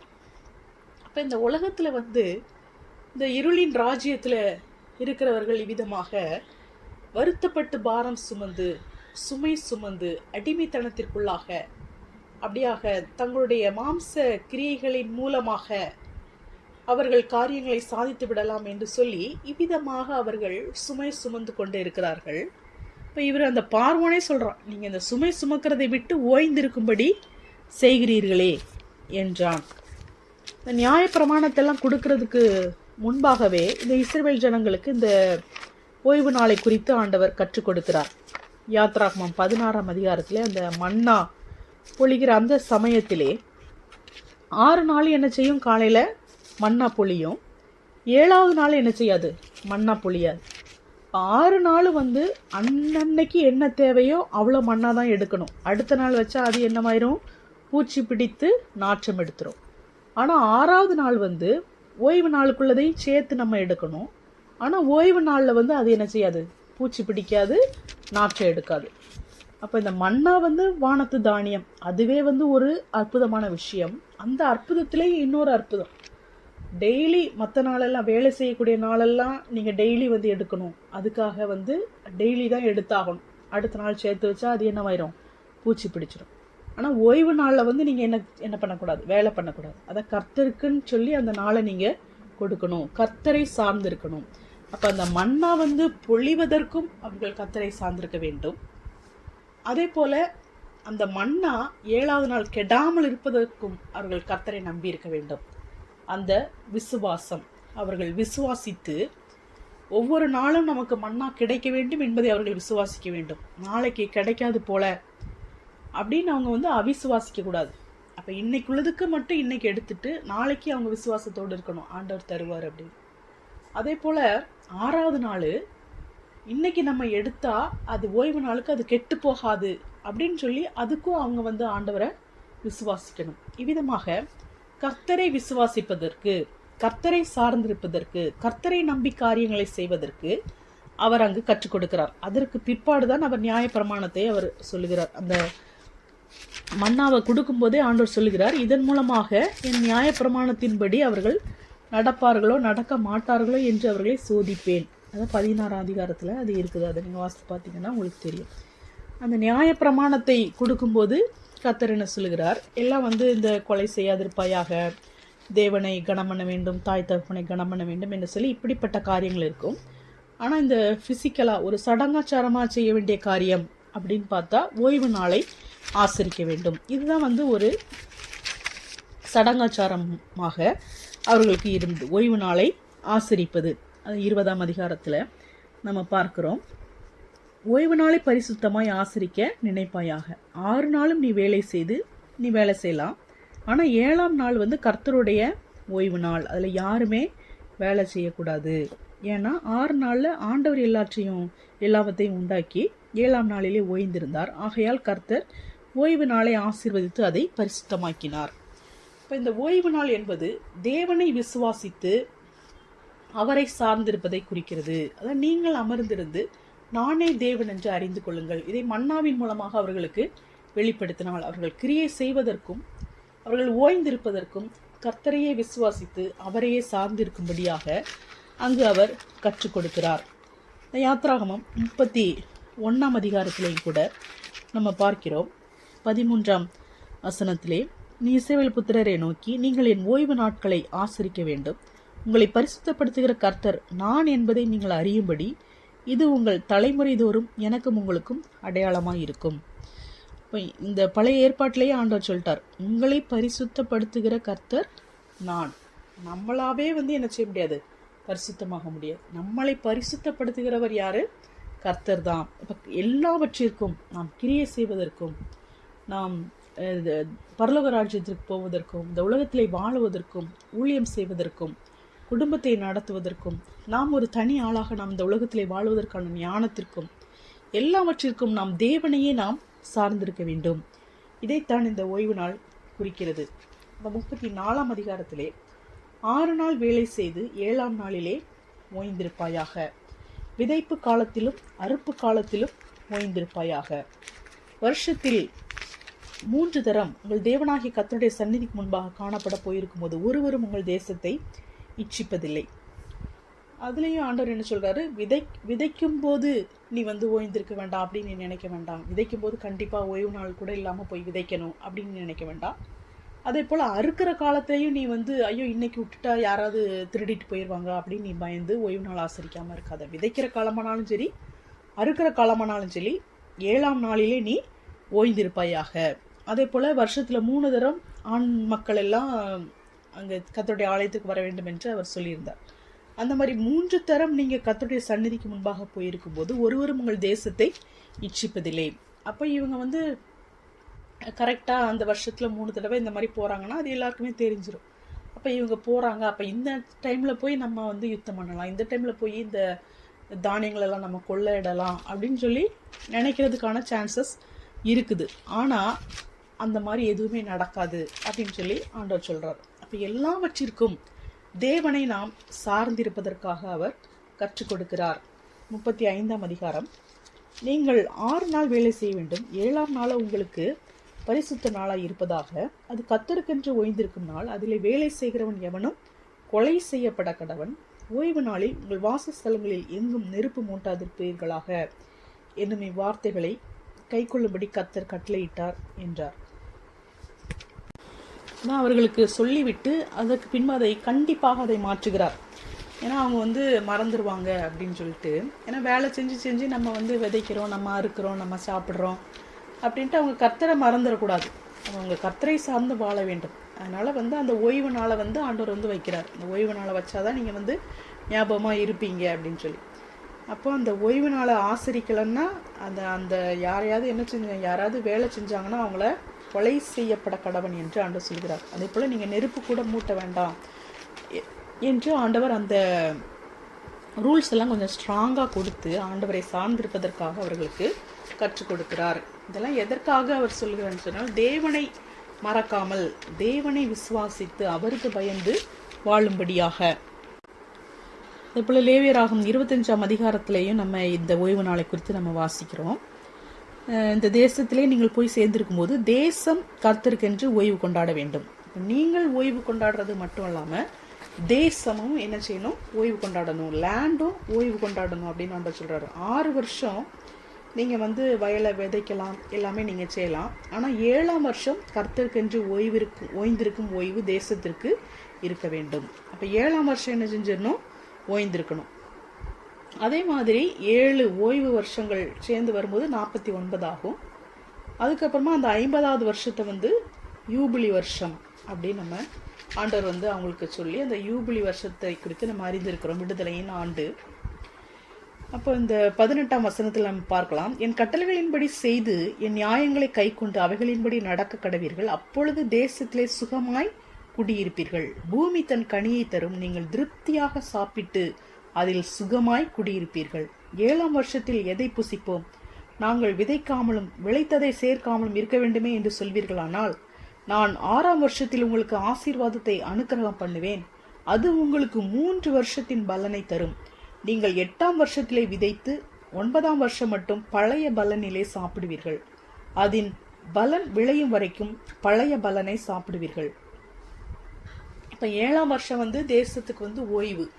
அப்போ 1 வருஷம் நம்ம விதைக்காம அறுக்காம இருந்தா அப்ப நம்ம என்ன சாப்பிட்றது அப்படின்னு நீங்க பயப்படுறதா இருந்தா நான் உங்களுக்கு என்ன சொல்றேன் அப்படின்னா, ஆண்டவர் சொல்றாரு, 6ஆம் வருஷத்துல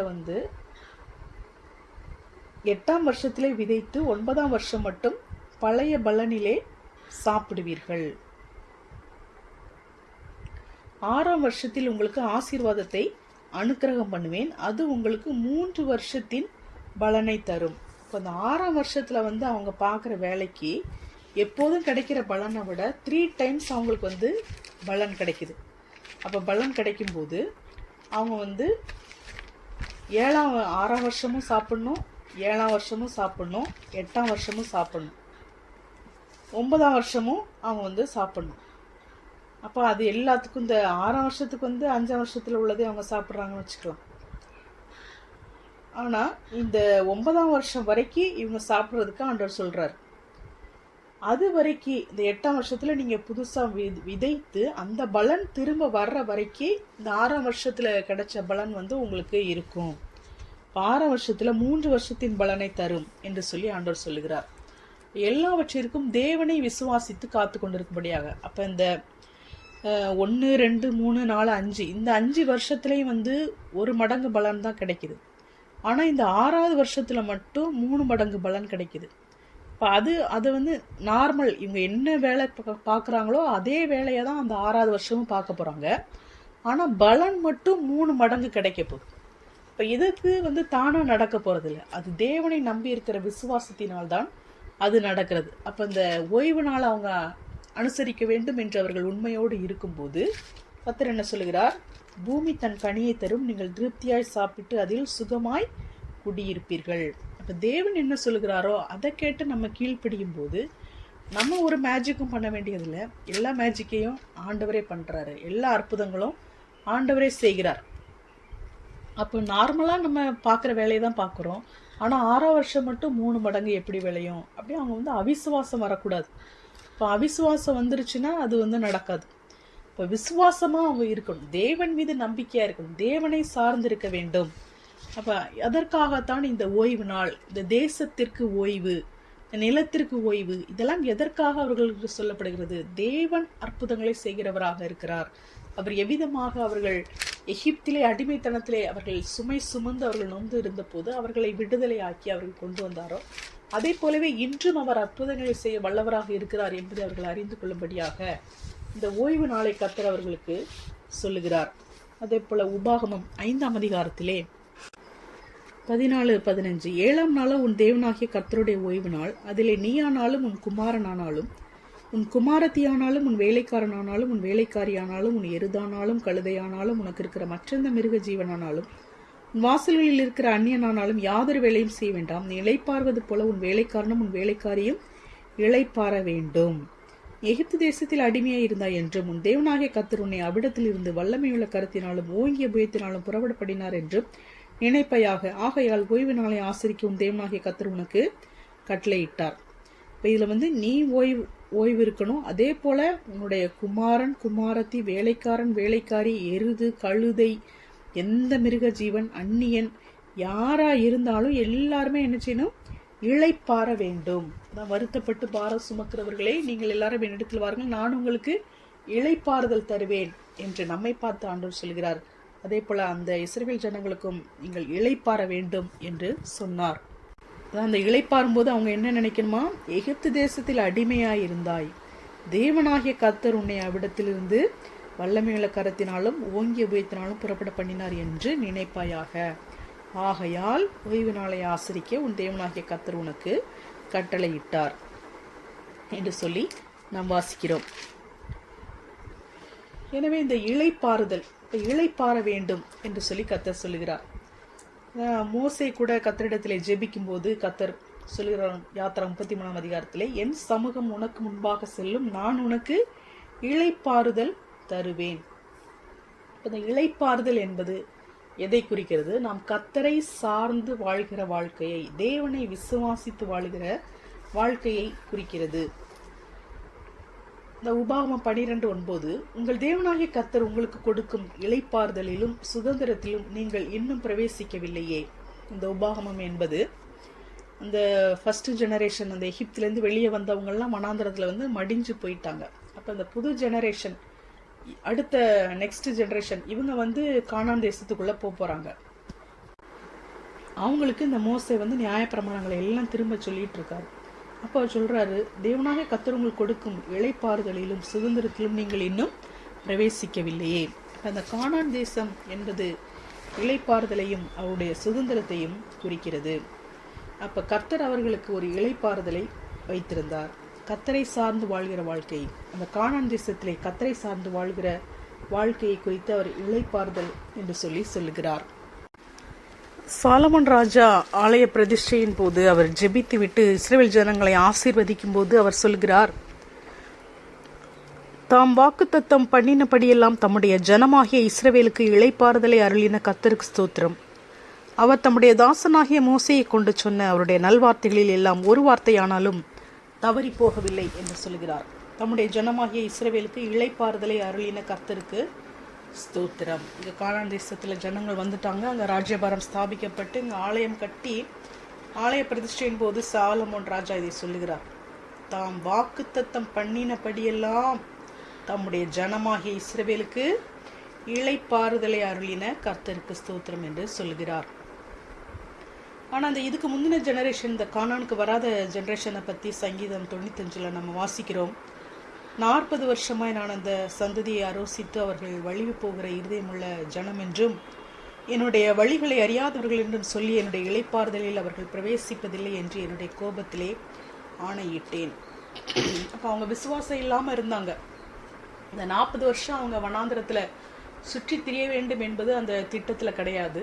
எகிப்தை விட்டு வந்த உடனே அந்த கானானுக்கு போகிற தூரம் எவ்வளோ நாளாக போகிறாங்களோ, 10-15 நாளோ எவ்வளோ நாளாக போகிறாங்களோ, போய் கானானை போய் சுதந்திரித்து கானானில் இளைப்பாறுதலாக வாழ வேண்டும், அதுதான் அந்த திட்டம். ஆனால் கானானுக்கு போகக்கூடிய டைமில் அவங்க என்ன பண்ணிட்டாங்க? அவிசுவாசத்தினாலே அவர்கள் அதற்குள் பிரவேசிக்க கூடாமற் போனார்கள் என்று பார்க்கிறோம் என்று எபிரேயரிலே நாம் வாசிக்கிறோம். அப்போ அவங்க தேவனை சார்ந்திருப்பதற்கு பதிலாக அவர்கள் அவரை அவிசுவாசித்து விட்டார்கள். அதனால் அவங்க அந்த இளைப்பாறுதலில் பிரவேசிக்கவில்லை.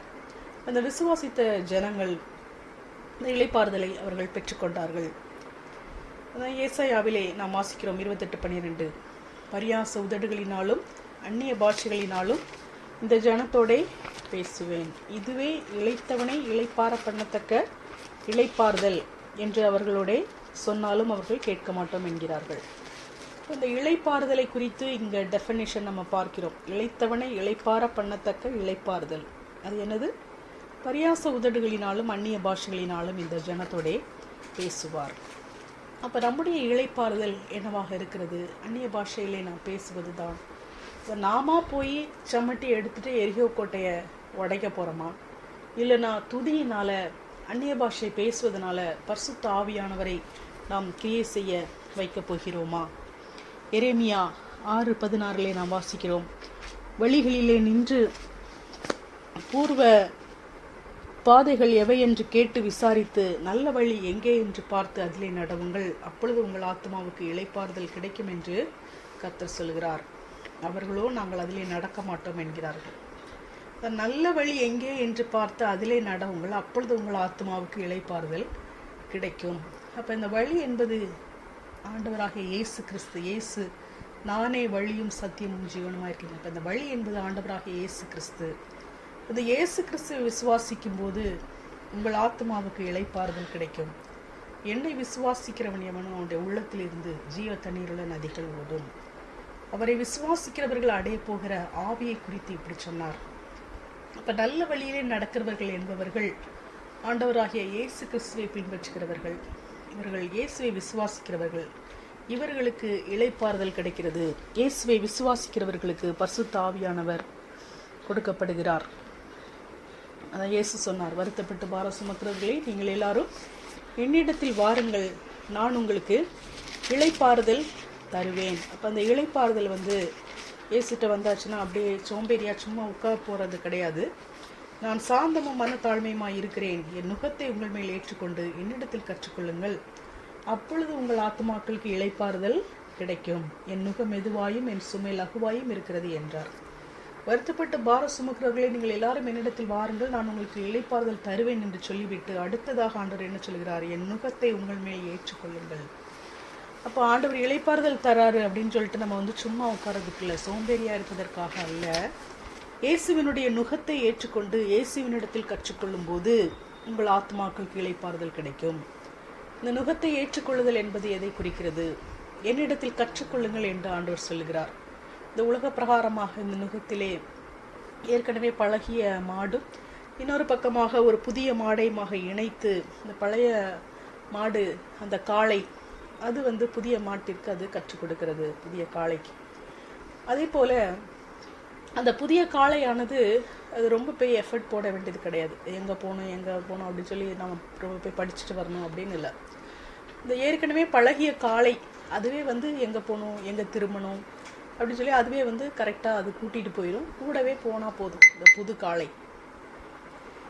அதாவது ஆண்டவர் சொல்கிறார், என் நுகத்தை உங்கள் மேல் ஏற்றுக்கொண்டு என்னிடத்தில் கற்றுக்கொள்ளுங்கள், அப்பொழுது உங்கள் ஆத்மாக்களுக்கு இளைப்பாறுதல் கிடைக்கும். இயேசு என்ன சொல்கிறாரோ அதான் நல்ல வழி எவை என்று பார்த்து இயேசுவே வழியாக இருக்கிறார். அந்த பூமியிலே நாம் எப்படி வாழ வேண்டும் என்று சொல்லி இயேசு நமக்கு வாழ்ந்து காண்பித்து விட்டு போயிருக்கிறார். இப்படித்தான் நீங்கள் வாழ வேண்டும் என்று சொல்லி நாம் அவ்விதமாக வாழ்ந்தாலே, இயேசு விதமாக வாழ்ந்தாரோ அதே போல நாம் வாழ்ந்தாலே போதும், நம்முடைய ஆத்மாக்களுக்கு இளைப்பாறுதல் கிடைக்கும். ஆனால் அந்த எகிப்தில் இருந்த மாதிரி அந்த அடிமைத்தனம், அதை இருப்பு காலவாய் அப்படின்னு சொல்கிறான். அந்த மாதிரி அந்த நுகம் பெரிய இரும்புல செஞ்சு அப்படி பெரிய ரொம்ப வெயிட்டான நுகம் கிடையாது. ஆண்டவராகிய இயேசு கிறிஸ்துவனுடைய நுகம், என் நுகம் மெதுவாயும் என் சுமை லகுவாயும் இருக்கிறது என்றார். அப்போ ஆவியானவர் நம்மை லகுவாக அவர் பயிற்றுவிக்கிறார். இயேசுவும் ஆவியானவரும் சேர்ந்து நம்மை லகுவாக நம்மை பயிற்றுவித்து நம்மை நித்திய ராஜ்யத்திற்காக நம்மை ஆயத்தப்படுத்துகிறவர்களாக இருக்கிறார்கள். தேவனுடைய ராஜ்யத்திலே வாழுவதற்காக நமக்கு ஞானத்தை தருகிறார். அப்போஸ்தலர் 3:19 நாம் வாசிக்கிறோம், ஆனபடியினாலே கர்த்தருடைய சந்நிதானத்திலிருந்து இளைப்பாறுதலின் காலங்கள் வரும்படிக்கும் முன்னே குறிக்கப்பட்ட இயேசு கிறிஸ்துவை அவர் உங்களிடத்தில் அனுப்பும்படிக்கும். நாம் பார்க்கிறோம், கர்த்தருடைய சந்நிதானத்திலிருந்து இளைப்பாறுதலின் காலங்கள் வரும்படிக்கு இயேசு கிறிஸ்துவை அவர் உங்களிடத்தில் அனுப்பினார் என்று சொல்லி. அப்போ இயேசு கிறிஸ்துவை அனுப்பினபடினாலே இளைப்பாறுதலின் காலம் வந்திருக்கிறது. அப்போ இயேசு கிறிஸ்து வந்தபடினாலே நமக்கு என்ன கிடைத்தது? பரிசுத்த ஆவியானவர். இயேசு கிறிஸ்து வந்தபடினால்தான் நமக்கு பரிசுத்த ஆவியானவர் நமக்குள்ளே வாசமாய் இருக்கும்படியாக கொடுக்கப்பட்டிருக்கிறார்.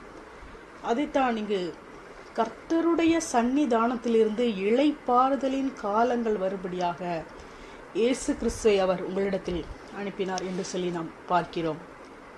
அதான் அப்போஸ்தலர் 2:33 நாம் வாசிக்கிறோம், இந்த இயேசுவை தேவன் எழுப்பினார், அதற்கு நாங்கள் எல்லாரும் சாட்சிகளாக இருக்கிறோம். ஆண்டவராகிய இயேசு கிறிஸ்து தேவனுடைய வலது கரத்தினாலே உயர்த்தப்பட்டு பிதா அருளிய வாக்குத்தத்தத்தின்படி பரிசுத்த ஆவியை பெற்று நீங்கள் இப்பொழுது காண்கிறதும் கேட்கிறதுமாகிய இதை பொழிந்தருளினார். ஆண்டவராக இயேசு கிறிஸ்து மரித்தோரிலிருந்து எழுப்பினார். அவரை தேவன் எழுப்பினார். இயேசுவை தேவன் எழுப்பினார். இதற்கு நாங்கள் சாட்சிகளாக இருக்கிறோம். அவர் எழுப்பினவர் தேவனுடைய வலது கரத்தினாலே உயர்த்தப்பட்டார். உயர்த்தப்பட்டு பிதா அருளிய வாக்குத்தத்தத்தின்படி பரிசுத்தாவியை பெற்றார். இப்போ இவர் இயேசு கிறிஸ்து பரிசுத்தாவியை பெற்றார் என்று நாம் வாசிக்கிறோம். அப்போ இந்த இயேசு கிறிஸ்து பெற்ற பரிசுத்தாவி என்ன? இப்போ இந்த நியாயப்பிரமாண காலத்தில், மற்ற காலத்துலலாம் பிதாவாகிய தேவன் அவர் அந்த ஆசரிப்பு கூடாரம், அந்த ஆலயத்துலலாம், அந்த மகா பரிசுத்த ஸ்தலத்தில் தான் தேவன் வாசமாக இருந்தார். எல்லா ஜனங்களோட மத்தியிலும் அவர் வரல. அதாவது பாவத்தோட வந்தால் அந்த பிரதான ஆசாரியனே என்ன பண்ணிடுவார், மரித்து போய்விடுவார். அந்த அளவுக்கு அவர் பரிசுத்தமாக அவர் அப்படி வாழ்ந்து கொண்டிருந்தார். ஆனால் இப்போ எல்லாரோட உள்ளத்திலையும் வாழுகிறார். அதான் இயேசு சொன்னார், நீங்கள் என்னை விசுவாசித்தீங்கன்னா நாங்கள் உள்ளத்தில் வாசம் பண்ணுவோம். யோவானில் நம்ம பார்க்குறோம். நம்ம இயேசுவை விசுவாசிக்கும் போது பரிசுத்தாவியானவர் வருகிறார். பரிசுத்தாவியானவர், இயேசு கிறிஸ்து, பிதா, திருத்துவ தேவன், 3 பேருமே நம்முடைய உள்ளத்தில் வந்துடுறாங்க. அந்த அளவுக்கு அவர் அந்த காலத்தில் அந்த அளவுக்கு நம்ம அப்படி முன்னே தூரமாக இருந்த நீங்கள் இப்பொழுது சமீபமாக இருந்தீர்கள் என்று பவுல் சொல்கிறார். அப்படி அவர் தனித்துவமாக அப்படி தனியாக இருந்தவர் இப்போ நம்ம எல்லாரோட இருதயத்திலையும் அவர் வாசம் பண்ணுகிற அளவிற்கு அப்படிப்பட்ட பரிசுத்தாவியை அவர் பெற்றார். அப்போ இயேசு பிதா முன்னாடி எல்லாரோட ஆவியோட கூட உள்ளே போய் அவர் வாழலை. இந்த அபிஷேகம் பண்ணப்பட்டவங்களோட அப்பப்போ கரை அமர்ந்தது, பரிசுத்தாவியானவர் கிரியை செய்தார். அப்புறம் அப்படி எப்போதுமே கூட இருக்கலை. ஆனால் இப்போது எப்போதுமே நம்ம கூட இருக்கிற அளவுக்கு இம்மானுவேல், தேவன் நம்மோடு கூட இருக்கிறார். நான் உன்னை விட்டு விலகுவதும் இல்லை, உன்னை கைவிடுவதும் இல்லை. வானத்தை பூமி உண்டாக்கின தேவனாய் இருக்கிற கர்த்தர் வலது கையை பிடித்து நீ பயப்படாதே என்று சொல்கிறேன் என்று சொன்னவர். நான் மோசையோடு இருந்தது போல உன்னோடு இருப்பேன் என்று சொன்னவர். அவர் சதா காலங்களிலும் உங்களோடு கூட இருக்கிறேன் என்று சொன்னார். அவர் நம்மோடு கூட இருக்கும்படியாக அப்படிப்பட்ட ஒரு ஆவியை அவர் பெற்று அவ்விதமாக நமக்கு பரிசுத்த ஆவியை பொழிந்தருளினார். இயேசு கிறிஸ்து மரித்தோரிலிருந்து உயிரோடு எழுந்து எல்லோருக்குள்ளும் ஊற்றப்படுகிற அப்படிப்பட்ட ஒரு ஆவியை பெற்றபடினாலே நமக்கு பரிசுத்த ஆவி கொடுக்கப்பட்டது. அப்போ இயேசு கிறிஸ்து உயிரோடு எழுந்த பின்புதான் பரிசுத்த ஆவியானவர் பொழிந்தருளப்பட்டார். இதான் 1 கொரிந்தியர் 15:45 இயேசு கிறிஸ்துவை குறித்து லைஃப் கிவிங் ஸ்பிரிட் என்று சொல்லி இயேசு கிறிஸ்துவை குறித்து நாம் வாசிக்கிறோம். அப்போ பரிசுத்த ஆவியை கொடுக்கிற ஆவியாக இயேசு கிறிஸ்து இருக்கிறார். அதைத்தான் இங்கே அப்போஸ்தலர் 2:33 வாசிக்கிறோம். பரிசுத்த ஆவியை பெற்று நீங்கள் இப்பொழுது காண்கிறதும் கேட்கிறதுமாகிய இதை பொழிந்தருளினார். அப்போ ஆண்டவராகிய இயேசு கிறிஸ்துவை விசுவாசிக்கிற நமக்கு, வருத்தப்பட்டு பாரம் சுமக்கிறவர்களே உங்களுக்கு இளைப்பாறுதல் தருவேன் என்று சொன்னவர், அந்த இளைப்பாறுதல் பரிசுத்த ஆவியானவராக இருக்கிறார். எனவே ஆண்டவராகிய இயேசு கிறிஸ்து உயிரோடு எழுந்தபடியினாலே நமக்கு பரிசுத்த ஆவியானவர் கொடுக்கப்பட்டிருக்கிறார். எபிரேயர் 4:3 விசுவாசித்தவர்களாகிய நாமோ அந்த இளைப்பாறுதலில் பிரவேசிக்கிறோம். ஆண்டவராகிய இயேசு கிறிஸ்துவை விசுவாசிக்கிற நாம் இந்த பரிசுத்த ஆவியானவரோடு கூட அவருக்குள்ளாக நாம் இளைப்பாறுகிற அந்த இளைப்பாறுதலிலே நாம் பிரவேசிக்கிறோம். இந்த இளைப்பாறுதலை குறித்து யாத்ராகமத்திலே அந்த இஸ்ரவேல் ஜனங்கள் எகிப்தை விட்டு வரும்போது செங்கடல் முன்பாக இருக்கிறது, பார்வோன் பின்பாக தொடர்ந்து வரும்போது மோசே சொல்கிறார், கர்த்தர் உங்களுக்காக யுத்தம் பண்ணுவார், நீங்கள் சும்மா இருப்பீர்கள் என்று சொல்லி. அவ்வளவு 10 வாதைகள் அப்படிப்பட்ட அற்புதங்கள் எல்லாம் பார்த்த பின்பும் அவர்கள் தொடர்ந்து இஸ்ரவேல் ஜனங்களை துரத்தி கொண்டு வரும்போது கர்த்தர் இன்றைக்கு நீங்கள் காண்கிற எகிப்தியரை இனி என்றைக்கும் காண மாட்டீர்கள், கர்த்தர் உங்களுக்காக யுத்தம் பண்ணுவார், நீங்கள் சும்மா இருப்பீர்கள். அப்போ இவங்க அப்போதான் வராங்க. இவங்களுக்கு அந்த யுத்தம்லாம் எதுவுமே தெரியாது. இவங்க அந்த சுமை சுமக்கிற வேலையில் அடிமைகளாக இருந்து வேலை செஞ்சுட்டு இருந்தாங்க. இப்போ திடீர்னு அந்த பார்வோன் வரும்போது இவங்களால யுத்தம் பண்ண முடியாது. இப்போ மோசே சொல்லுகிறார், நீங்கள் சும்மா இருங்க, நீங்கள் சும்மா இருந்தால் போதும். ஆண்டவரை விசுவாசித்துட்டு அந்த விசுவாசத்தோடு கூட நீங்கள் அமைதியாக இருந்தாலும் நீங்கள் அமர்ந்திருந்து நானே தேவன் என்று அறிந்து கொள்ளுங்கள். தாவீது கோலியாத் கூட யுத்தத்துக்கு அவர் சொல்வார், யுத்தம் கர்த்தருடையது. அவர் ஈட்டினாலும் பட்டயத்தினாலும் ரட்சிக்கிறவர் அல்ல என்று இந்த ஜனங்கள் எல்லாம் அறிந்து கொள்ளும் என்று சொல்லி தாவீது சொல்கிறார். அப்ப கர்த்தர் நமக்காக கிரியை செய்கிறவராக இருக்கிறார். நாம் சும்மா இருந்தால் போதும். சும்மா இருக்கிறதுனா என்னது? அதான் பரிசுத்தாவியானவரின் இளைப்பாறுதல், பரிசுத்தாவியானவரின் அபிஷேகத்திலே நிறைந்து பரிசுத்தாவியானவர் கிரியை செய்வதற்கு நம்மை ஒப்பு கொடுத்து இருப்பது தான் நாம் சும்மா இருப்பது. அதே போல யாத்திராகமம் 23ஆம் அதிகாரத்திலே நிலம் சும்மா இருக்க விட்டு விட வேண்டும் என்று சொல்லி கர்த்தர் சொல்லியிருக்கிறார். 23:11 7ஆம் வருஷத்தில் உன் ஜனத்தில் உள்ள எளியவர்கள் புசிக்கவும் மீதியானதை வெளியின் ஜந்துக்கள் தின்னவும் அந்த நிலம் சும்மா கிடக்க விட்டு விடுவாயாக. உன் திராட்சை தோட்டத்தையும் உன் ஒலிவத்தோப்பையும் அப்படியே செய்வாயாக. அதே போல 6 நாள் உன் வேலை செய்து 7ஆம் நாளிலே உன் மாடும் உன் கழுதையும் இளைப்பாறவும் உன் அடிமை பெண்ணின் பிள்ளையும் அந்நியனும் இளைப்பாறவும் ஓய்ந்திருப்பாயாக. அப்போ இங்கே இளைப்பாறுதல், ஓய்ந்திருத்தல், அமர்ந்திருத்தல், இந்த வார்த்தைகள் எல்லாம் இந்த பழைய ஏற்பாட்டில் இருக்கிறவைகள் எல்லாம் திருஷ்டாந்தங்களாக சொல்லப்பட்டிருக்கிறது. இப்போ இதெல்லாம் நமக்கு எதை கற்றுக் கொடுக்கிறது? ஆண்டவராக இயேசு விசுவாசிக்கிறவர்களுக்கு, விசுவாசித்தவர்களாகிய நாமோ அந்த இளைப்பாறுதலில் பிரவேசிக்கிறோம். அப்போ நம்முடைய இளைப்பாறுதல் பரிசுத்த ஆவியானவர். சங்கீதம் 4:4 உங்கள் இருதயத்தில் பேசிக்கொண்டு அமர்ந்திருங்கள். உங்கள் படுக்கையிலே உங்கள் இருதயத்தில் பேசிக்கொண்டு அமர்ந்திருங்கள். அப்போ இருதயம் என்பது ஆவியை குறிக்கிறது. அப்போ ஆவியிலே பேசி என்பது ஆவியானவர் நமக்குள்ளாக இருந்து பேசுவது, அந்நிய பாஷையிலே நாம் பேசுவது. இப்போ பரிசுத்த ஆவியானவர் நம்மளை பேச நாம் அனுமதிப்பது. அவ்விதமாக நீங்கள் பேசிக்கொண்டு நீங்கள் அமர்ந்திருங்கள். 37ஆம் சங்கீதத்தில் கர்த்தரை நோக்கி அமர்ந்து அவருக்கு காத்திரு. இப்போ கர்த்தரை நோக்கி அமர்ந்து அப்படின்னா கர்த்தர் எந்த திசையில் இருக்காரோ அதை பார்த்து உட்கார்ந்துரு அப்படின்னு சொல்ல வராங்க. அப்படி கிடையாது.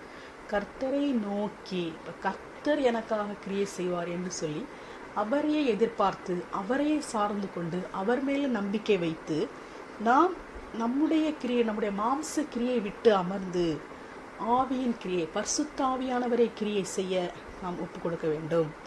46ஆம் சங்கீதத்திலே நீங்கள் அமர்ந்திருந்து நானே தேவன் என்று அறிந்து கொள்ளுங்கள். 62ஆம் சங்கீதம் தேவனையே நோக்கி என் ஆத்துமா அமர்ந்திருக்கிறது என்று தாவீது சொல்லுகிறார். என் ஆத்துமாவே தேவனையே நோக்கி அமர்ந்திரு. இந்த ஆத்துமா, நம்முடைய ஆத்துமா என்பது தேவனை நோக்கி அமர்ந்திருக்க வேண்டும். கர்த்தர் உங்களுக்காக யுத்தம் பண்ணுவார், நீங்கள் சும்மா இருப்பீர்கள். ஏசாயா 29ஆம் அதிகாரத்தில் இஸ்ரவேல் ஜனங்களுக்கு தான் அவர் சொல்லுகிறார். தாவீது வாசமணி நகரமாகிய அரியேலே என்று சொல்லி இஸ்ரவேல் ஜனங்களுக்கு சபைக்கு கர்த்தர் சொல்லும்போது அங்கே என் வாக்கை கேளாமல் 32 என் வாக்கை கேளாமல் பார்வோனின் பலத்தினாலே பலக்கவும் எகிப்தின் நிழலிலே ஒதுங்கவும் வேண்டும் என்று எகிப்துக்கு போகிறவர்களுமாகிய முரட்டாட்டம் உள்ள புத்திரருக்கு ஐயோ, பார்வோனுடைய பலன் உங்களுக்கு வெட்கமாகவும் எகிப்தினுடைய நிழல் ஒதுக்கு உங்களுக்கு லட்சையாகவும் இருக்கும். இந்த பார்வோன், இந்த எகிப்தெல்லாம் இது எதை குறிக்கிறது? இருளின் ராஜ்யத்தை குறிக்கிறது. அங்கே உள்ள பலன் உங்களுக்கு வெட்கமாக லட்சையாக இருக்கும். எகிப்தியர் சகாயம் பண்ணுவது வியர்த்தமும் வீணுமாம். ஆகையால் சும்மா இருப்பதே அவர்களுக்கு பலன் என்று அதற்காக கூறுகிறேன் என்று 7ஆம் வசனத்தில் நாம் வாசிக்கிறோம். இப்போ எகிப்தியர் சகாயம் பண்ணுவது, இப்போ இருளின் ராஜ்யத்திலிருந்து வருகிற சகாயம் வியர்த்தமும் வீணுமாம். ஆகையால் சும்மா இருப்பதே அவர்களுக்கு பலன். நெகேமியாவிலே நாம் வாசிக்கிறோம், கர்த்தருக்குள் மகிழ்ச்சியாக இருப்பதே உங்களுடைய பலன். இப்போ கர்த்தருக்குள் மகிழ்ச்சியாக இருப்பது என்பது பரிசுத்த ஆவியானவரின் அபிஷேகத்தில் இருப்பது. தேவனுடைய ராஜ்யம் என்பது பரிசுத்த ஆவியினால் உண்டாகும் சந்தோஷம். அப்போ கர்த்தருக்குள் மகிழ்ச்சியாக இருப்பது பரிசுத்த ஆவியின் சந்தோஷம். அதுதான் சும்மா இருப்பதே அவர்களுக்கு பலன். 15ஆம் வசனம் நீங்கள் மனம் திரும்பி அமர்ந்திருந்தால் ரட்சிக்கப்படுவீர்கள், அமெரிக்கையும் நம்பிக்கையுமே உங்கள் பலனாயிருக்கும் என்று இஸ்ரவேலின் பரிசுத்தராயிருக்கிற கர்த்தராகிய தேவன் சொல்லுகிறார். இப்போ நீங்கள் மனம் திரும்பி அமர்ந்திருந்தால் ரட்சிக்கப்படுவீர்கள், அமெரிக்கையும் நம்பிக்கையுமே உங்கள் பலனாயிருக்கும். ஆனால் நீங்கள் என்ன சொல்கிறீங்க? அப்படி அல்ல, குதிரைகளின் மேல் ஏறி ஓடி போவோம் என்கிறீர்கள். அப்படியே ஓடி போவீர்கள். வேகமான வாகனங்களின் மேல் ஏறி போவோம் என்கிறீர்கள். அப்படியே உங்களை துரத்துகிறவர்கள் வேகமாய் துரத்துவார்கள். நீங்கள் மலையுச்சியின் மேல் ஒரு கம்பத்தை போலவும் மேட்டின் மேல் ஒரு கொடியைப் போலவும் மீந்திருக்குமட்டாக ஒருவன் பயமுறுத்த 1000 பேரும் 5 பேர் பயமுறுத்த நீங்கள் அனைவரும் ஓடி போவீர்கள். அதான் நீங்கள் மனம் திரும்பி பசுத்தாவின் அபிஷேகத்தில் நிரம்பி இருந்தால் அதுவே போதும், நீங்கள் ரட்சிக்கப்பட்டுருவீங்க அப்படின்னு ஆண்டவர் சொல்கிறாரு. ஆனால் ஜனங்கள் என்ன சொல்கிறாங்களாம், அப்படி இல்லை, நாங்கள் குதிரையில் ஏறி ஓடிப்போமோ, நாங்கள் வேகமான வாகனங்கள் மேலே ஏறிப்போம், அதாவது சுய பலத்தினால நாங்கள் அதை செஞ்சிருவோமாக்கும் இதை செஞ்சிருவோமாக்கும் அப்படி இப்படி நாங்களே செஞ்சுருவோம் அப்படின்னு சொன்னால், ஆமாம் நீங்கள் அப்படியே நீங்கள் வேகமாக உங்களால் எவ்வளோ வேகமாக நீங்கள் போவீங்களோ அதே போல் உங்களை துரத்துறவங்களும் அதை விட வேகமாக உங்களை துரத்துவாங்க. ஒரு ஆள் பயமுறுத்தினா 1000 பேர் ஓடிடுவீங்க, 5 பேர் பயமுறுத்தினா நீங்கள் எல்லாருமே ஓடிடுவீங்க.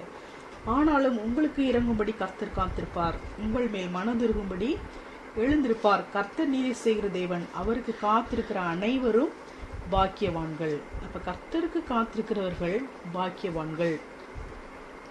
21ஆம் வசனம், நீங்கள் வலதுபுறமாய் சாயும் போதும் இடதுபுறமாய் சாயும் போதும் வழி இதுவே, இதிலே நடவுங்கள் என்று உங்களுக்கு பின்னாலே சொல்லும் வார்த்தை உங்கள் காதுகள் கேட்கும். அப்போ நம்ம வழி, நல்ல வழியில் நடக்கணும். நல்ல வழியில் நடந்தால் இயேசுவே வழியாக இருக்கிறார். அப்போ அந்த வழியை விட்டு நம்ம போகும்போது, மாறி மாறி போகும்போது, வழி இதுவே, இதிலே நடவுங்கள் என்று உங்களுக்கு பின்னாலே சொல்லும் வார்த்தை. இந்த வார்த்தை யார்? பரிசுத்த ஆவியானவருடைய வார்த்தை. நான் உனக்கு போதித்து நீ நடக்க வேண்டிய வழியை உனக்கு காட்டுவேன், உன்மேல் என் கண்ணை வைத்து உனக்கு ஆலோசனை சொல்லுவேன். அப்போ நம்ம இந்த தேவனுடைய ராஜ்யத்திலே நாம் எவ்விதமாக வாழ வேண்டும், இயேசுவை போல நாம் எவ்விதமாக வாழ வேண்டும், அவருடைய சரீரத்திலே நாம் எவ்விதமாக வளர வேண்டும் என்று சொல்லி நம்மை வழி நடத்துகிறவர் பரிசுத்த ஆவியானவராக இருக்கிறார். அப்போ 31 அதிகாரத்திலையும் கூட அது தொடர்ந்து அந்த அதிகாரங்களில் அப்படியே தான் வந்துட்டு இருக்குது. 4ஆம் வசனம், சேனைகளின் கர்த்தர் சீயோன் மலைக்காகவும் அதன் மேட்டுக்காகவும் யுத்தம் பண்ண இறங்குவார். பறந்து காக்கிற பட்சிகளைப் போல சேனைகளின் கர்த்தர் எருசலேமின் மேல் ஆதரவாக இருப்பார். அவர் அதை காத்து தப்ப பண்ணுவார், அவர் கடந்து அதை விடுவிப்பார். அப்ப கர்த்தர் யுத்தம் பண்ண இறங்குவார், அவர் பறந்து காக்கிற பட்சிகளைப் போல ஆதரவாக இருந்து அவர் தப்ப பண்ணுவார், அவர் விடுவிப்பார். நாம் அதை விசுவாசிக்கிறவர்களாக இருந்தால் போதும். தொடர்ந்து நான் வாசித்து கொண்டே வரும்போது 32:15, உன்னதத்தில் இருந்து நம்மேல் ஆவி ஊற்றப்படும் மட்டும் அப்படியே இருக்கும். அப்பொழுது வனாந்திரம் செழிப்பான வயல்வெளியாகும், செழிப்பான வயல்வெளி காடாக எண்ணப்படும். வனாந்திரத்திலே நியாயம் வாசமாய் இருக்கும். இப்போ உன்னதத்திலிருந்து நம்மேல் ஆவி ஊற்றப்படும் போது வனாந்திரம் செழிப்பான வயல்வெளியாகும். அப்போ இதில் பரிசுத்த ஆவியானவரை குறித்தவர்கள் சொல்லி கொண்டு வருகிறார்கள். அப்போ நம்ம ஆண்டவராகிய இயேசு கிறிஸ்து மேசியாவாக இந்த உலகத்திலே அவர் சிலுவையில் மரித்து உயிரோடு எழுந்ததை குறித்த தீர்க்க தரிசனங்களை நாம் அறிந்து கொண்டோம். அதே போல் இந்த பரிசுத்த ஆவியானவரை குறித்து இந்த தீர்க்க தரிசனங்கள் சொல்லப்பட்டிருக்கிறது, அதையும் நாம் அறிந்து கொள்ள வேண்டியது அவசியமாக இருக்கிறது. ஆண்டவராகிய இயேசு கிறிஸ்து உயிரோடு எழுந்த பின்பு நமக்கு இந்த இளைப்பாறுதல் பரிசுத்த ஆவியானவர் நித்திய ஜீவன் நமக்கு கொடுக்கப்பட்டிருக்கிறார். அதை குறித்து சொல்லப்பட்டிருக்கிற வசனங்களை நாம் அறிந்து கொள்ள வேண்டும். கர்த்தர் அதற்காக நம்முடைய கண்களை திறக்க வேண்டும். இந்த வசனங்களை வாசிக்கும் போது கர்த்தர் நமக்கு அந்த வெளிப்பாடுகளை கொடுக்க வேண்டும். அந்த விருப்பத்தோடு கூட நாம் இதை வாசிக்கும் போது கர்த்தர் நமக்கு அந்த வெளிப்பாடுகளை கர்த்தர் நமக்கு கொடுக்கிறார். இப்போ இங்கே நாம் பார்க்கிறோம், சும்மா இருப்பதே உங்களுக்கு பலன், உன்னதத்திலிருந்து நம்மேல் ஆவி ஊற்றப்படும் மட்டும் அப்படியே இருக்கும். அப்போ உன்னதத்திலிருந்து பரிசுத்த ஆவியானவர் ஊற்றப்படுவார், நீங்கள் சும்மா இருப்பீர்கள், பரிசுத்த ஆவியானவர் உங்களுக்காக யுத்தம் செய்வார் என்று சொல்லி நாம் வாசிக்கிறோம். ஏசாயா 57:20 துன்மார்க்கரை குறித்து நாம் வாசிக்கிறோம். துன்மார்க்கரோ கொந்தளிக்கும் கடலை போல இருக்கிறார்கள் என்று சொல்லி அவர்கள் அமர்ந்திருக்க மாட்டார்கள். துன்மார்க்கர் சும்மா இருக்க மாட்டாங்களாம். துன்மார்க்கரோ கொந்தளிக்கும் கடலை போல் இருக்கிறார்கள், அது அமர்ந்திருக்க கூடாமல் அதன் ஜலங்கள் சேற்றையும் அழுக்கையும் கரையில் ஒதுக்குகிறது. அப்போ அமர்ந்திரு ஓய்ந்திரு, இளைத்தவனுக்கு இளைப்பாறுதல், சும்மா இரு அப்படின்னு சொன்னாலும் எதுவுமே கேட்காம கொந்தளிக்கும் கடலை போல இருக்கிறவங்க அமர்ந்திருக்க கூடாம துன்மார்க்கர் தான் என்ன செய்வாங்களாம், சேற்றையும் அழுக்கையும் கரையில் ஒதுக்குகிறதாக இருக்கிறது.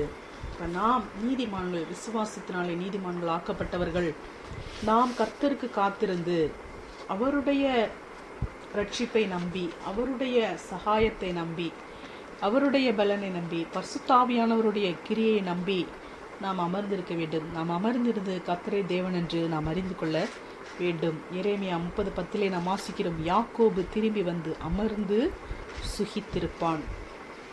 யாக்கோபு இஸ்ரவேல் ஜனம் சபையாகிய நாம் அமர்ந்து சுகித்திருப்பான். இப்போ நம்ம நம்மளுடைய மாம்ச கிரியையினால் நம்ம ஏதாவது எஃபர்ட் எடுத்து நம்ம சுகித்திருக்க போகிறதில்ல. பரிசுத்தாவியானவரை நாம் சார்ந்திருக்கும் போது நாம் சுகித்திருப்போம்.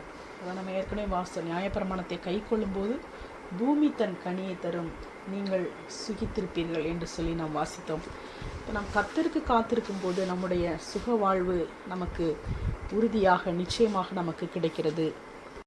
இப்போ இன்றைய தினத்திலே நாம் திராட்சை ரசத்தின் அனுபவமாக நாம் கர்த்தரை துதித்து பரிசுத்தாவியானவருக்கு நம்மை ஒப்பு கொடுத்து நாம் அமர்ந்திருந்து இளைப்பாறுதலை பெற்றுக்கொண்டு நாம் ரட்சிக்கப்படுவதை, பலனை பெற்றுக்கொள்வதை, தேவனால் சகாயம் பெற்றுக்கொள்வதை குறித்து நாம் பார்த்தோம். இது ஒரு திராட்சை ரசத்தின் அனுபவமாக இருக்கிறது. நாம் இந்த திராட்சை ரசத்தின் அனுபவத்தை குறித்து எதற்காக நாம் பார்த்து கொண்டிருக்கிறோம் என்றால், புது திராட்சை ரசம் கன்னிகைகளை வளர்க்கும். சபையாகிய நாம் கன்னிகையாக இருக்கிறோம். நாம் வளர வேண்டும் என்று சொன்னால் இந்த திராட்சை ரசத்தின் அனுபவம் நமக்கு தேவையாக இருக்கிறது. அதான் நம்ம திராட்சை ரசத்தின் அனுபவத்திலே இந்த துதிக்கிற அனுபவத்தை இன்று நாம் பார்த்துருக்கிறோம். துதித்து பரிசுத்தாவியானவருக்கு நம்மை ஒப்பு கொடுத்து நம் திராட்சை ரசத்தின் அனுபவத்தில் அதில் ஊடாக நாம் செல்லும்போது நாம் வளருகிறவர்களாக இருக்கிறோம். சபையாகிய நாம் வளருகிறவர்களாக இருக்கிறோம். இன்னொரு அனுபவத்திலே நாம் அடுத்த செய்தியிலே நாம் சந்திக்கலாம். கர்த்தர் நம்மை ஆசீர்வதிப்பாராக. ஆமேன்.